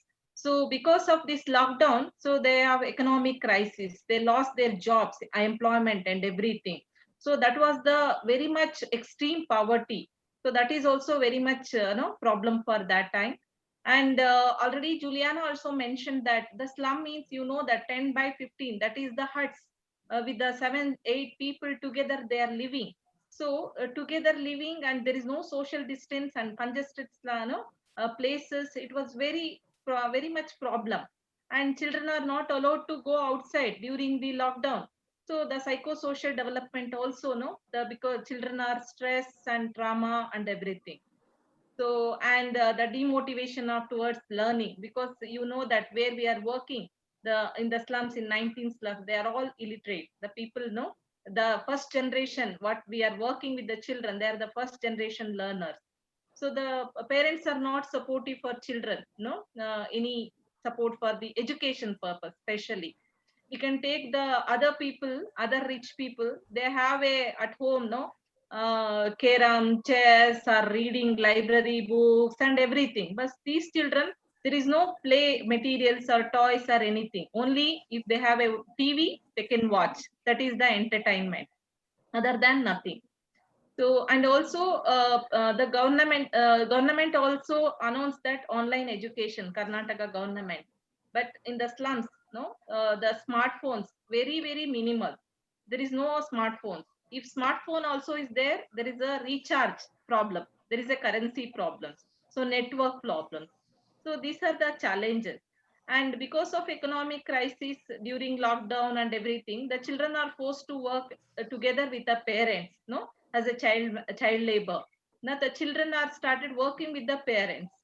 So, and also the child marriage. This is the opportunity the parents are taking, that in the midnight or everything. We can take Mysore from March to now. There are 160 child marriages. It was reported because we are also working with Childline 1098. So it was a risk for the girl children. And also there is no school. They're not getting midday meals afternoon. The children know malnutrition meant also the very challenging. And these are the challenges we have faced. However, no, with the all Prema support and also the Paula, when we have initiated this program, no, she was very encouraged and no, supported Weaver. So through this, at least we have reaching the children with more than 1,000 children and 5,000 communities. No, we are reaching, and also the government programs, whatever the government schemes, we are also, our staffs also monitoring to reach the government programs to the community. So this is our programs. Thank you. Thank you very much. If any questions on that, please. Yeah. Okay. Thank you very much, Swati. Thank you very much, Dr. Rao. I think the presentation was very interesting, and maybe we can even summarize, you know, just the core is the involvement of the parents and the community at large around, you know, the child participation and protection. That was basically something that we were able to preserve with all these things around, but this should be, you know, protected because it's extremely vulnerable. So you have to explain it very well. Now, Juliana, the baton is yours to close the session of the speakers. Juliana, you're there? Yeah. Am I Thank audible? you. Yes. Yeah, okay. So back again, I'm back again now. This time speaking about a different group. So basically now I would be talking about protecting survivors of sex trafficking during COVID-19. Our whole focus being on preventing their re-trafficking. Okay? Because we believe that if we prevent the re-trafficking, okay, it will prevent the second generation. Prevent the exploitation of the second generation too. So when you talk about survivors, basically by survivors, we mean those victims of trafficking, victims of sex trafficking, who have exited from commercial sexual activities and they have restarted their lives once again. Okay, when I say restarted their lives once again, it is they have taken up other form of economic alternative. Okay, and along with that also there's, when we talk about not just economic, the psychosocial health also had improved. So the survivors that I had been working with closely, I'd seen somewhere after they exit from commercial sexual exploitation, along with economic alternative, somewhere they had overcome their trauma to a great extent. They had overcome the anxiety. Their post-traumatic stress disorder is what they had overcome. But with COVID-19, we saw somewhere this COVID-19 triggered the emotional health once again, whereby we found a lot of survivors getting into the phase of anxiety, getting into the stress level rising up. The whole question was, Abhi kya? What is going to happen now? When will all this end? And somewhere I did see a lot of the survivors that I have worked with, not just in Goa, but in other parts of India, they started getting back to me because I had been providing them counseling while after their rescue and during their rehabilitation. So they did get back to me with a lot of their psychological issues related to the sleep, anxiety, stress, panic. And somewhere through telephonic counseling, I did see some sort of impact. I used the grounding method to enable them to overcome their stress. And somewhere I did see it was helping a lot of them through online counseling. Now, coming into COVID, what we also saw, these were the survivors who were contacting me from out of Goa, okay, whereby they did share about, apart from the psychological health, also the economic crisis that they were facing. These survivors had gone back to their home states, okay, and they had started earning their livelihood through different source of income. Like they were working in restaurants, in malls, as housekeeping, in hospitality industry, in the health industry, and somewhere with COVID-19, they faced economic crisis too. And what we found is one of the major challenge that we at ours faced, okay, was that ours in 2006, we had established an economic alternative where we had set up a mechanized laundry for the survivors here in Goa. This laundry from 2006 had been running non-stop. There was not a single day that the laundry was shut. Okay. At times we even had it running 24 hours. But in March 2020, it was a big blow to Swiftwash Laundry, whereby when the lockdown was declared in the country, the national lockdown was declared, what we found is it was for the first time that the laundry was shut down. Okay, the first time that we had to close the laundry. The major challenge for us is after the lockdown, okay, when post the lockdown, when we started the laundry, we had lost all our clients. There was no income. Okay, we had no work in the laundry, there was no income. And somewhere what we found is because the clients that we had, because Swiftwash is a commercial laundry, which had been providing laundry service to the various hospitality industries here in Goa. So once the lockdown came to an end, we found tourism was affected and we lost all our clients when we opened up in May. In May, when the laundry opened up, we had no clients at all. There was no income. The major challenge for us at ours was what now?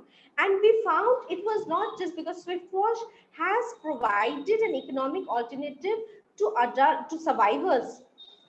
And most of them had worked in the laundry and they had moved on to they had taken up other economic alternatives as housekeeping, in laundry, in hospitality industry, in various setups. They started calling us back saying, "Kya didi kaam hai kya? Laundry khula hai kya? Is the laundry open? Do we have work again? Can we come back?" And here we were in this dilemma because we had no work. We were lucky enough that we got assistance from Goa GTTC, Goa Tourism Development Corporation, which is an initiative of Goa government where they have set up hotels. Okay, they contacted us and they were very supportive and they said is that they will help us and give us laundry orders. Okay? But if you look at it, no tourism. So we were wondering what order will we get because there is no tourism, right? But these GTTC hotels were set up as COVID care centers and quarantine centers for various members of the public. So these are basically who are living here was asymptomatic and some symptomatic patients, as well as the doctors who are providing services to the various COVID care hospitals. So they were staying in these GTTC hotels. So GTTC hotel told us that we can give you laundry, we can give you our laundry. So we went back to the survivors, 15 of them who are there, and we told them yeah, this is what we're getting, okay? And you'll be surprised because we were quite hesitant, what would they say? Their thing was that a COVID bimari to kisi ko bhi ho sakta hai, right? They said is that anyone can get this illness, okay? And we can go ahead and we'll do the laundry because they said is that the doctors are there working. Doctors are taking care. You are having the nurses who are there taking care. You have the health workers who are going to the containment zone. They are providing health care. They said, why can we not do it? हम लोग क्यों नहीं करेंगे? The police are working there. Everybody is working, so why can we not do it? And why should we not do it? And it was with this motivation of the girls, okay, that Swiftwash restarted its laundry once again. We did face major challenge, okay, and I would like to thank WeWorld, okay, because it was with WeWorld GBC that they did pay part salary to the Swiftwash, to the survivors, and this prevented the survivors from being re-trafficked. It did help them to get an income, to take care of their expenses, to take care of their, to pay their house rent. The survivors were also provided ration so that they could somehow manage their livelihood, manage their living condition once again. So what I would like to say is somewhere restarting Swiftwash did bring in a positive environment back to the laundry, where you found people working again, okay? We are not doing business like we used to do in January 2020, where we used to earn at least, we used to have a monthly income of about 5 lakhs. Today, we don't even have 10% of the income, okay? But we are hopeful that Swiftwash will go ahead. We are hopeful that more orders will come. We will get more work thing and Swiftwash will go. But what I would like to say is that somewhere Swiftwash would have not been able to continue had it not been the survivors who came forth, who said that they will work, they need to work, because somewhere they felt is that agar if they don't work, unka bachcha ko kya hoga? What will happen to their children? Because the survivors, one of the rule at Swiftwash is you have to educate your children, and all the children are going to good schools. Okay, they are going to semi-government school. A few of them are going to the government school. So the second generation has been moving ahead. So somewhere everybody, the survivors were just waiting for when the laundry will open, and somewhere when the orders did come, they did not bother. They did not say that it is an illness. They did not look at it as a stigmatized thing. They said if we don't come, if we don't work, who else are going to do? And somewhere we did see that it did work out. Coming back to, obviously, if you look at it, we have got just 10% of what the income was. Okay, we have a number of survivors who are here in Goa who are working elsewhere. They have come back to us and said, "Didi, kya humko kaam milega kya? Can we come back to the laundry again? Can we work again?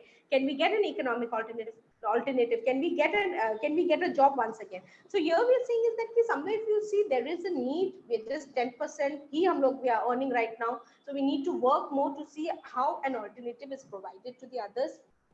I would like to end by saying is that it is important that if we need to support survivors of sex trafficking, if we need to see that they're not re-trafficked once again, it's we, the government, non-government, NGOs, all of us together, the funders, all of us together come and see what is required, provide them the necessary services so that they are not re-trafficked.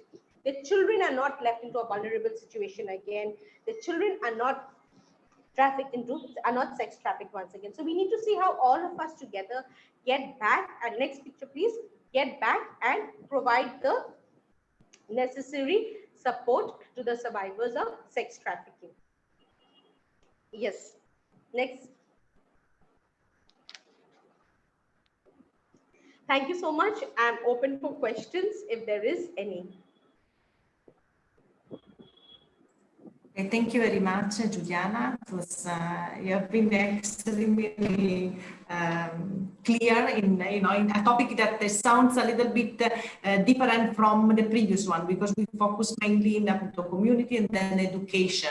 But we decided to add this component because, and you can confirm, some of the victims that we have worked with, they are, from Nepal. So there is this kind of unhappy connection but is a problem that actually, has involved both countries. And, we tried also to work together on it. So this is, thank you very much. You have explained it very well. And the point is, the title of the intervention was from victims to, frontline workers. That is, I found it extremely unique. This is also why it's a best practice, because it's, you know, it has been basically a completely change of roles. And this situation, you know, this basically creates completely new dynamics that we have to put our brain together and face them and recognize, you know, the good practice and, you know, really the solutions.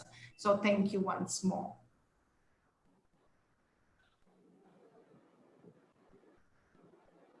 Hello. Yeah. Hi, this is Pratima. Okay. So there are three questions so any of the speakers can respond to all the speakers it's mentioned. How people have reacted to all these changes, how children have reacted to these changes in the learning methodology. Any of the speaker can respond to that. From Nepal, I would like to request Mohanji to respond this question. Mohanji? Thank you very much for this question. Regarding the first questions, since the inception of the teleschool program, we have been getting very exciting, very positive response from the people who have watched the program, even and their response are their reactions are suggestive as well, because it was a kind of first attempt we did in course of tele-learning. So their suggestions were very valuable for us in enriching process in order to make it more friendly, that be in terms of contents or that be in terms of the deliverance of the contents. So their reaction were very suggestive to us. And I have not received any kind of response, oh, this kind of program is just for the sake of a project, or it's not useful for children. I have not received because I always go through the comments that we receive from after we broadcast the teleschool program, and I have till date I have not received such kind of responses from the parents, that be teachers, or for the children who mention their comments in the program. So the reaction we have got more positive, more progressive, and more encouraging. And regarding the children's reaction and the change in the learning methodology process after we implement this program, what we have found is their response have been very positive and very encouraging for us. And we find they find it more exciting when they are able to watch their own performance live in the Facebook through this teleschool program. And they frequently and another aspect is, like, in every episode we present 3 or 4 response of children themselves who have been regularly watching the teleschool and been regularly learning from that. So they're much more excited when they see the face speaking amid all the viewers through the teleschool program. And what we have also found is, like, how it contributed to their learning processes. Like, some of the children, they were reciting the contents of the book, like some poems or some stories, and presenting through this teleschool platform. So this is how the learning methodology have been contributed through this process, and the children's reaction have been very, very progressive and very, very exciting to us. Yes, well, thank you. Okay. Thank you, Mr. Mohan. The second question is to all the speakers. So one person, let's a separate question for one is for India and Nepal. So one person can respond. How is the situation going on now in India and Nepal? Are you considering keeping these new tools and methodologies in the future, also when hopefully the pandemic will be over?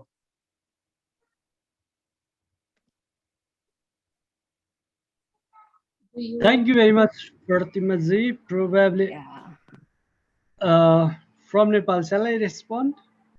Yes, please. Okay. I think these alternative ways of the education or the learning are, as we say, these are the alternative, not the primary ways of the learning. Definitely, when the schools are open, the pandemic is over, then we need to go for the previous face-to-face teaching process, because with some studies also disclose that these program, alternative ways of program that government is running, are not really effective, and many children do not attend those alternative education, even they have the radio or TV. So we, as a project implementation, we have focused in that focus area, we can give the more attention and we can mobilize volunteers to materialize it. But as a whole, the alternative education cannot be the first option for us. So I think after the COVID problem over, then this will be less important, I guess. Again, like teleschool program, that can be continued as a platform where children can perform their their like singing or dancing or their any talent they can show, and that could be demonstrated among the big population. That can be go in that way. But anyway, this is the alternative, so its alternative is not the primary one. So I would say this will go. This regarding the situation of the COVID in Nepal, it's increasing now. In Kathmandu Valley also is increasing now, and we don't know when it will gonna be over. Thank you very much. Thank you. Just for India, I don't think there is a solution. And as I said, this is even why we are here to share experiences. So I don't think there is one way to address the problem. There are different dynamics. We are working in Karnataka, where the state-based, and there are several legislation that are different from the neighbor Maharashtra or Goa. And within the state, we have different districts. There is a kind of freedom given to each and every institute. Okay, I think it's important more than before, because it has always been, a priority to work together with the authorities, with the school teacher, with the headmaster, because they're facing, and now it's much easier, I think, because we are facing the same emotional stress. So everybody has children at home that they have to go to school, and they are thinking in the same way. As Dr. Raushi mentioned, now, we know better what the teachers are facing and what the children are facing in school. And so we are much more involved. So, we discovered that a kid can develop naturally, even if the teaching is weak, if the environment is protected and in sync, community, family, and the child itself. Now even more. So I don't think there is one going back. So the solution that we found, we live or in Nepal, the radio to the so channel of communication, the different way to basically pass the literacy and the numeracy and the psychological support. I think they should be kept, always available to reach out to the different schools of the different children. So I don't think the future is not one way to teach or one channel of teaching, but should be multiple. And the cooperation with private, public, family, and school authority should be even more. I mean, we cannot compromise on that. It will not reach the children. So this is what we have, I think we have. May I just add? Yes, sure. May I just Please, add with please. Sure. Saraswati, are you there? Yes. See, this is what we were planning actually. See, it should not stop at this level for COVID. And I think this has also been discussed with WeWorld earlier. Initially, we just thought of developing individual education plans in the form of a text and getting that published and distributing copies to the school authorities. But now the COVID has led a different direction for us. We are trying to make a short video modules and put it up on YouTube, on the website of RLHP, so that children can make use of it. Not only these 12 slum school children through WhatsApp, but definitely all over people can and because it has got English subtitles. And the IEPs are developed based on the school curriculum, but not for higher class, definitely. And it is going to be a zero academic year for the primary school right now. And of course, online classes are there for the higher classes. So definitely for the primary school, it becomes a complementary activity which can be sustained for long. It can definitely go along even after COVID. But for this, I think we definitely need funds and manpower and energy, enthusiasm, everything. And of course, the response from parents and children is really amazing.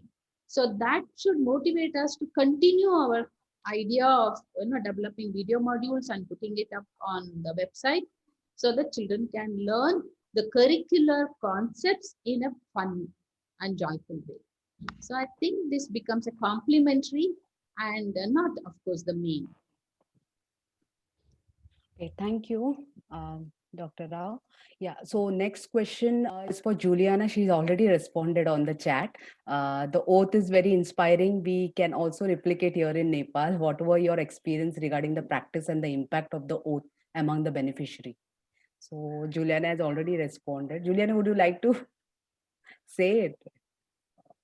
Sorry, I think I've already responded it, but Yeah. obviously People this will, oath, okay, the oath, what we found is when we had the oath taking ceremony, okay, the people took it very seriously, and post the program, we did see people using masks, we did see them avoiding social gathering, okay, they did look out at when, like, everybody not crowding and going to the market, they did start buying things from, because we have a lot of vehicle now, we've seen a new way of people selling things, okay, so they're selling things from the vehicles. We did see people going in small numbers to buy things. And what we also found most useful, also the impact that we saw of this awareness program is on the children. We found a lot of children, the parents who had attended, they were talking about using masks, okay, they even started, because the parents were provided shield during the awareness program, right? So they started requesting their parents to provide them with shield, okay. So we found they started using masks. They were very clear with hand wash. You ask the children, whoever have attended this, they will show you all the hand wash method here, and they'll tell you either andar bhi karne ka. So what I'm saying is the oath taking, we found that they did take it seriously. And what was the best thing is, they went back and they shared the information to their family members. Okay, we used it as a strategy whereby we told them is build your confidence by sharing it with your family members, and then they went to their neighbors, and we saw how the information was shared. Basically, in the oath, it was like मैं शपथ ले रही हूँ ना, so everybody takes the शपथ, the oath, very seriously. We found the community members, they themselves taking it seriously and carrying it forward. okay. Thank you, Juliana. Yeah. So the next question to all the speakers are, do you consider that this period was an opportunity to experiment with new forms of intervention, or it represented a step backwards compared to the progress made in the recent years? Any of you can respond? Paula? Definitely not a step backward.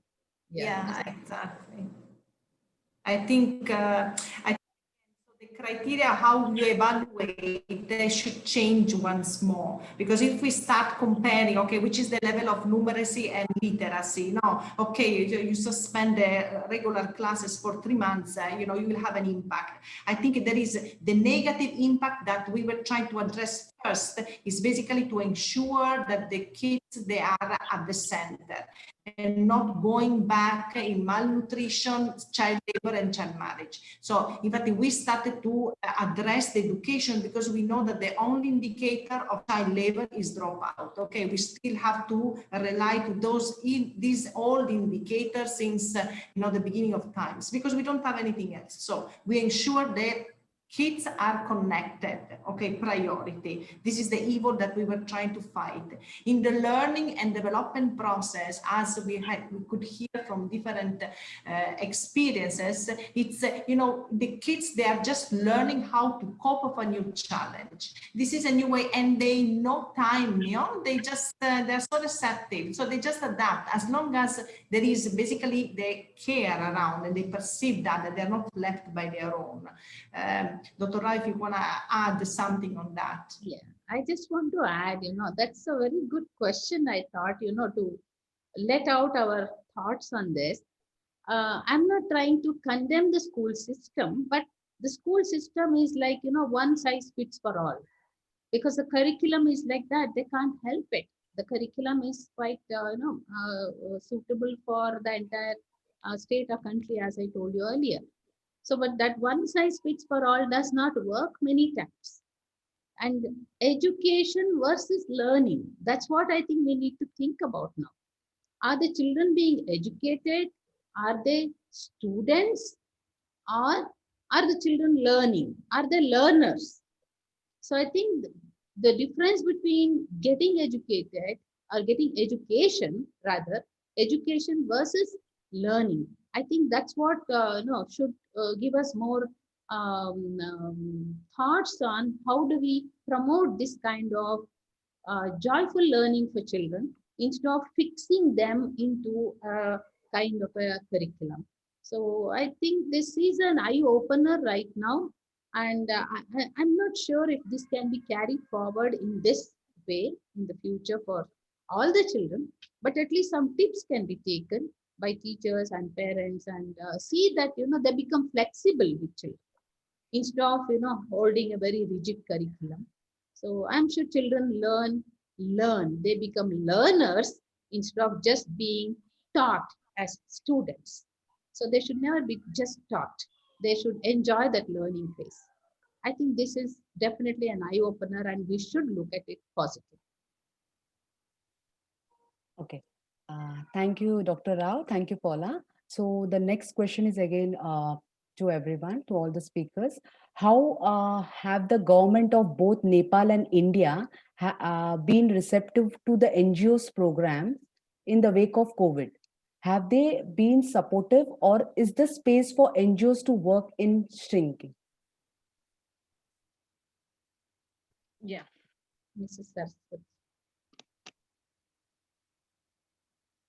So one from Nepal, one from India can respond. Yeah, Mrs. Saraswati is the right person. She has been dealing with the government agencies here, the government teachers, the STMC, SDP. Are you there, Saraswati? Yes. Yes. So how does the government support you? I mean, I'm sure it's So I think you should talk about this. During the COVID and now also, initially, a lot of government people not supportive for NGOs. But when the COVID situation, they only invited NGOs to support more, because they need a more helping hands together. So they have joined together with the different committees, and also involve the NGOs. Especially in our case, so in Mysore or Chamarajanagar, wherever we have worked, they have very much supported our distribution of materials, our community programs, are involving different awareness programs and planning meeting, especially when the preventive measures working for the Mysore and also in the Chamarajanagar, they have created a WhatsApp group in the government officials, the district level WhatsApp group they have created, and also wherever the NGOs different sector they are working, but they are involved, different communities they are working, they are involved, and together they have worked. Very good collaboration in Mysore and Chamarajanagar, they have supported, and also collaboratively we have done. Can I add in here? Yes, Juliana, please. Yeah, I think as Saraswati is saying, what I feel is the government, okay, because if you look at it, COVID was something which was so unplanned. So I think what the government did is they took the assistance of NGOs when they required them. Like it was the office of the collector, the administration, which came forth to us, telling us how we could help them. And what I felt is the government tried to use the strengths of the NGOs wherever necessary. Like we have a strength of working with the community. So here what the government did is the government did come forth taking assistance when it was required. Yes, thank you. Okay, thank you, Juliana. In Nepal also we had done different activities with close collaboration with local government. So our partner had experience on that. That's why I would like to request to our partner colleague Mohan Dangalji to address this question. I think it would be good Tilak sir could respond, because we were having conversation privately. So I request Tilak sir. Okay, thank you. Yes. Okay, sorry for this dilemma. In case of Nepal, actually government is helpful, receptive for this COVID-19. As India mentioned, there was really problem to work with the government before. But during the COVID, it was really their, kind of U-turn, I would say. because previously we used to go to the government to approve the project, but during COVID, they call us, if you have some project, let's focus on the COVID response and this all. So at central level, there are different forum for the education, NGOs, INGOs, and the government. They together develop the alternative education guideline. Similarly, they also developed the health-related guideline. They also recruited some advisor from the NGO sectors and UN sectors also in health ministry and in education also. So I would say in case of Nepal, the government is really receptive at central level as well as in local level. In local level, our local government also working together with us for developing, printing and running these extra classes, community-based classes. We work together with the community schools, and local government also supported us. They work together with us to happen this. So in this way, I think this is a very much good experience for us to work with the government, probably the first time in our experience in Nepal. Okay, thank you, Tilakji. And one more thing is now the Karnataka government has started the online education. So the teachers has to go to door and gather children, and they have to give a class, all those things. So the teachers come forward to ask that how we have formed a group, how we are doing that group, how we can approach all those things. Those they're also adopting our models, and creating WhatsApp group, all those things. Okay. Thank you, Saraswati. Okay, the next question is to all the speakers. On a note, in respect to support, can you let me know what is your perception of the government in respect to support the children during the COVID times, in respect to Nepal and the Indian states?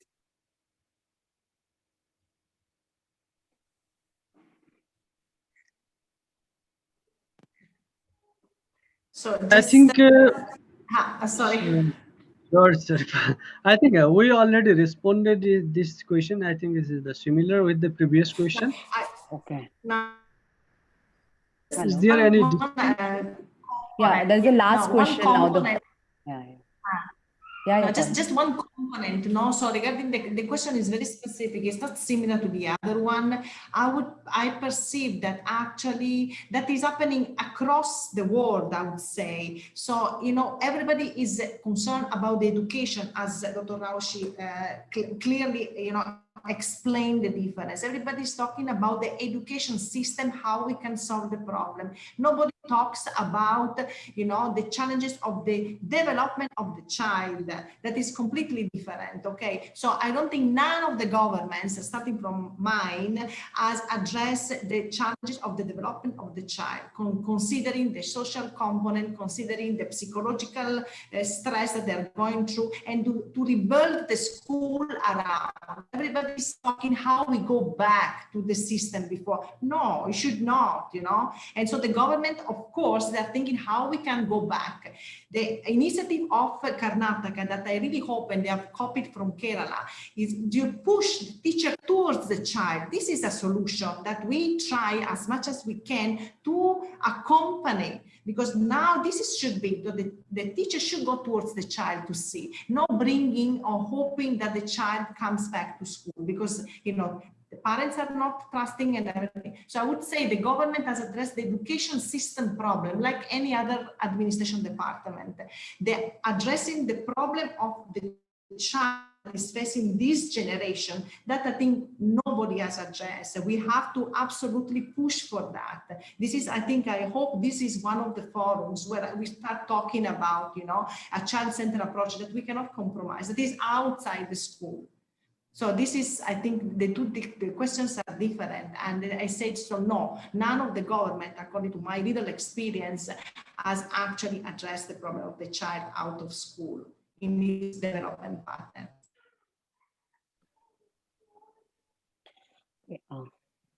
Okay, thank you, Paula. Okay, last question. We all are talking about the internet, yet the access of this is limited to children at the grassroots. I'm sure this must be difficult. Do the children mention about, do they have the net access? The participant has apologized as well. Sorry, too many questions. Okay. I think I could please. speak, to this question.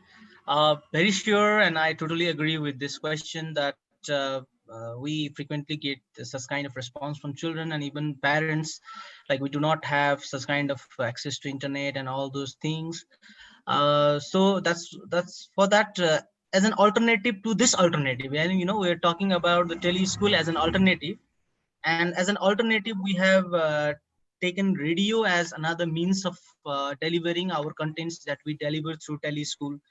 However, we are yet to do kind of assessment what's the number of children we reach, through radio and all those means. uh, but the first major question is about the safety of children.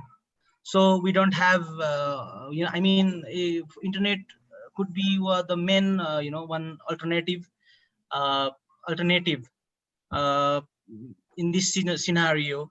However, especially in the rural, in the in the upper hills and in the mountain areas, we get problem with the internet, and we get the responses from many people, even from telephone, and we get some responses from sometimes from email, like having such problems of internet. But it is just an attempt. We don't say we are I mean, we are not even 90%, or even 75 or 80%, because it's just an attempt. But we have tried to reach the children who have the access to internet, and we have also taken the alternative of radio. So it will be our attempt, even after the COVID, we say, and we continue our effort from our end. Yes, thank you.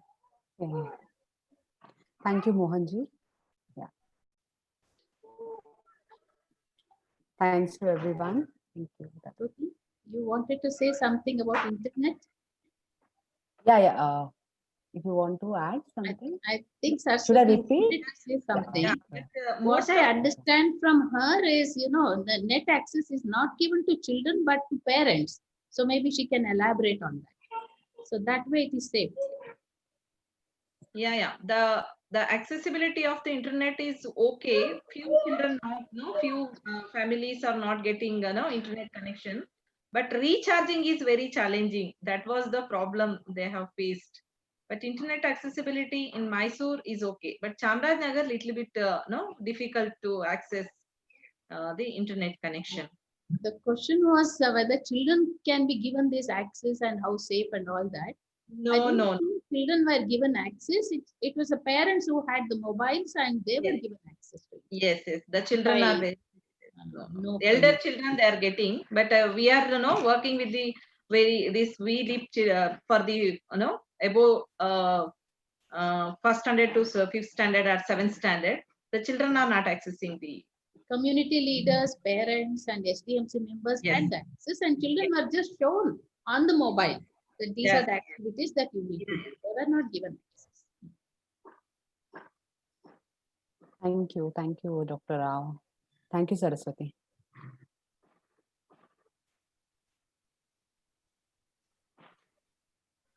I want to add something on the internet access.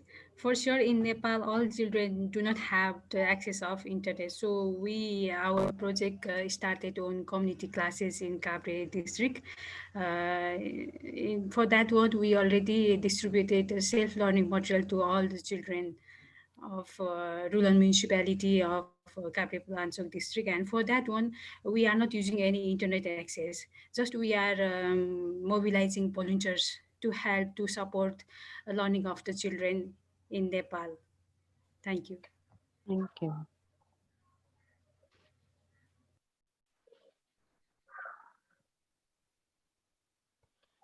I guess there are no more questions. No. Even if they were pretty a lot, I would say. Yes. I really would like to thank you 1,000 times. I guess it was really an important moment. I'm also really impressed about the variety of actions and tools that you have been able to implement, in these moments, even with all the challenges that you have been through. I think it's a really important, it's really important to exchange the experiences. I was reading in the chat that actually there was already some interchange of materials and good idea, to be implemented also in other country. And actually, I think maybe we should definitely organize another meeting involving also other countries, so to have even a more international moments of sharing experiences also from other part of the world. But I mean, we can even talk about this in the next weeks. For now, I really would like to thank you because it was really interesting, and I hope that it was also useful for you. And really, I'm impressed also about your enthusiasm and really the effort. It was it was there, like it was really easy to see how much you really care about your intervention and keep on going even in this difficult situation. So really, thank you very much. Thank you. Thank you.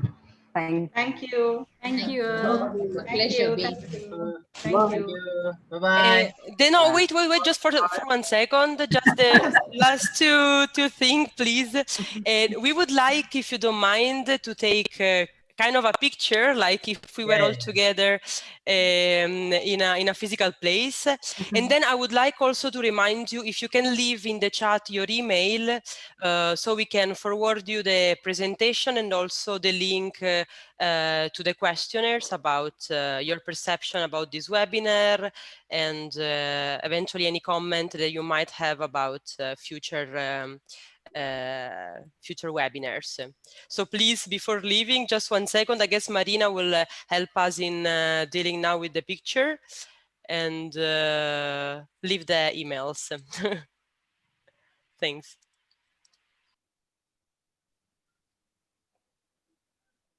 Everybody should. Just a moment, please, because I changed Yeah, my visualization.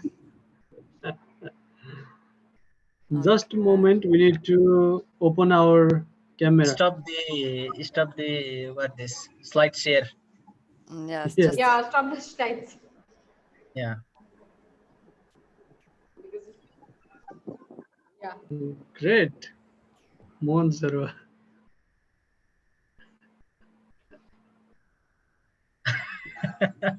Tilak sir. सरले मलाई देख्नु मैले सरलाई देख्ने मात्रै भएको छु क्या ए हो र त्यो पिक्चरमा Okay, so we will do it now. So smile. You have to turn on the video. Yep, if you can, please. Just one Yes, sir. Ramesh sir. That I copy. Turn on picture. Just 1 minute more. 1 minute more. 1 minute more.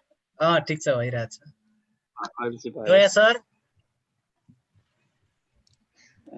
Good दोया sir खोइ तपाईको देखिएन ऋतिकाजीको पनि देखिरहेको छैन है Wait. अरे देखियो ल Okay, the very last one. Now that I can see also other pictures and other faces. Yeah. 1, 2, 3. Fine. Thank you again very much. Leave the email and I really hope to talk to you soon. Thank you. And good luck with the future activities. Thank you, namaste. Namaste. Bye bye. Namaste. Thank you. Bye bye. Bye. Bye.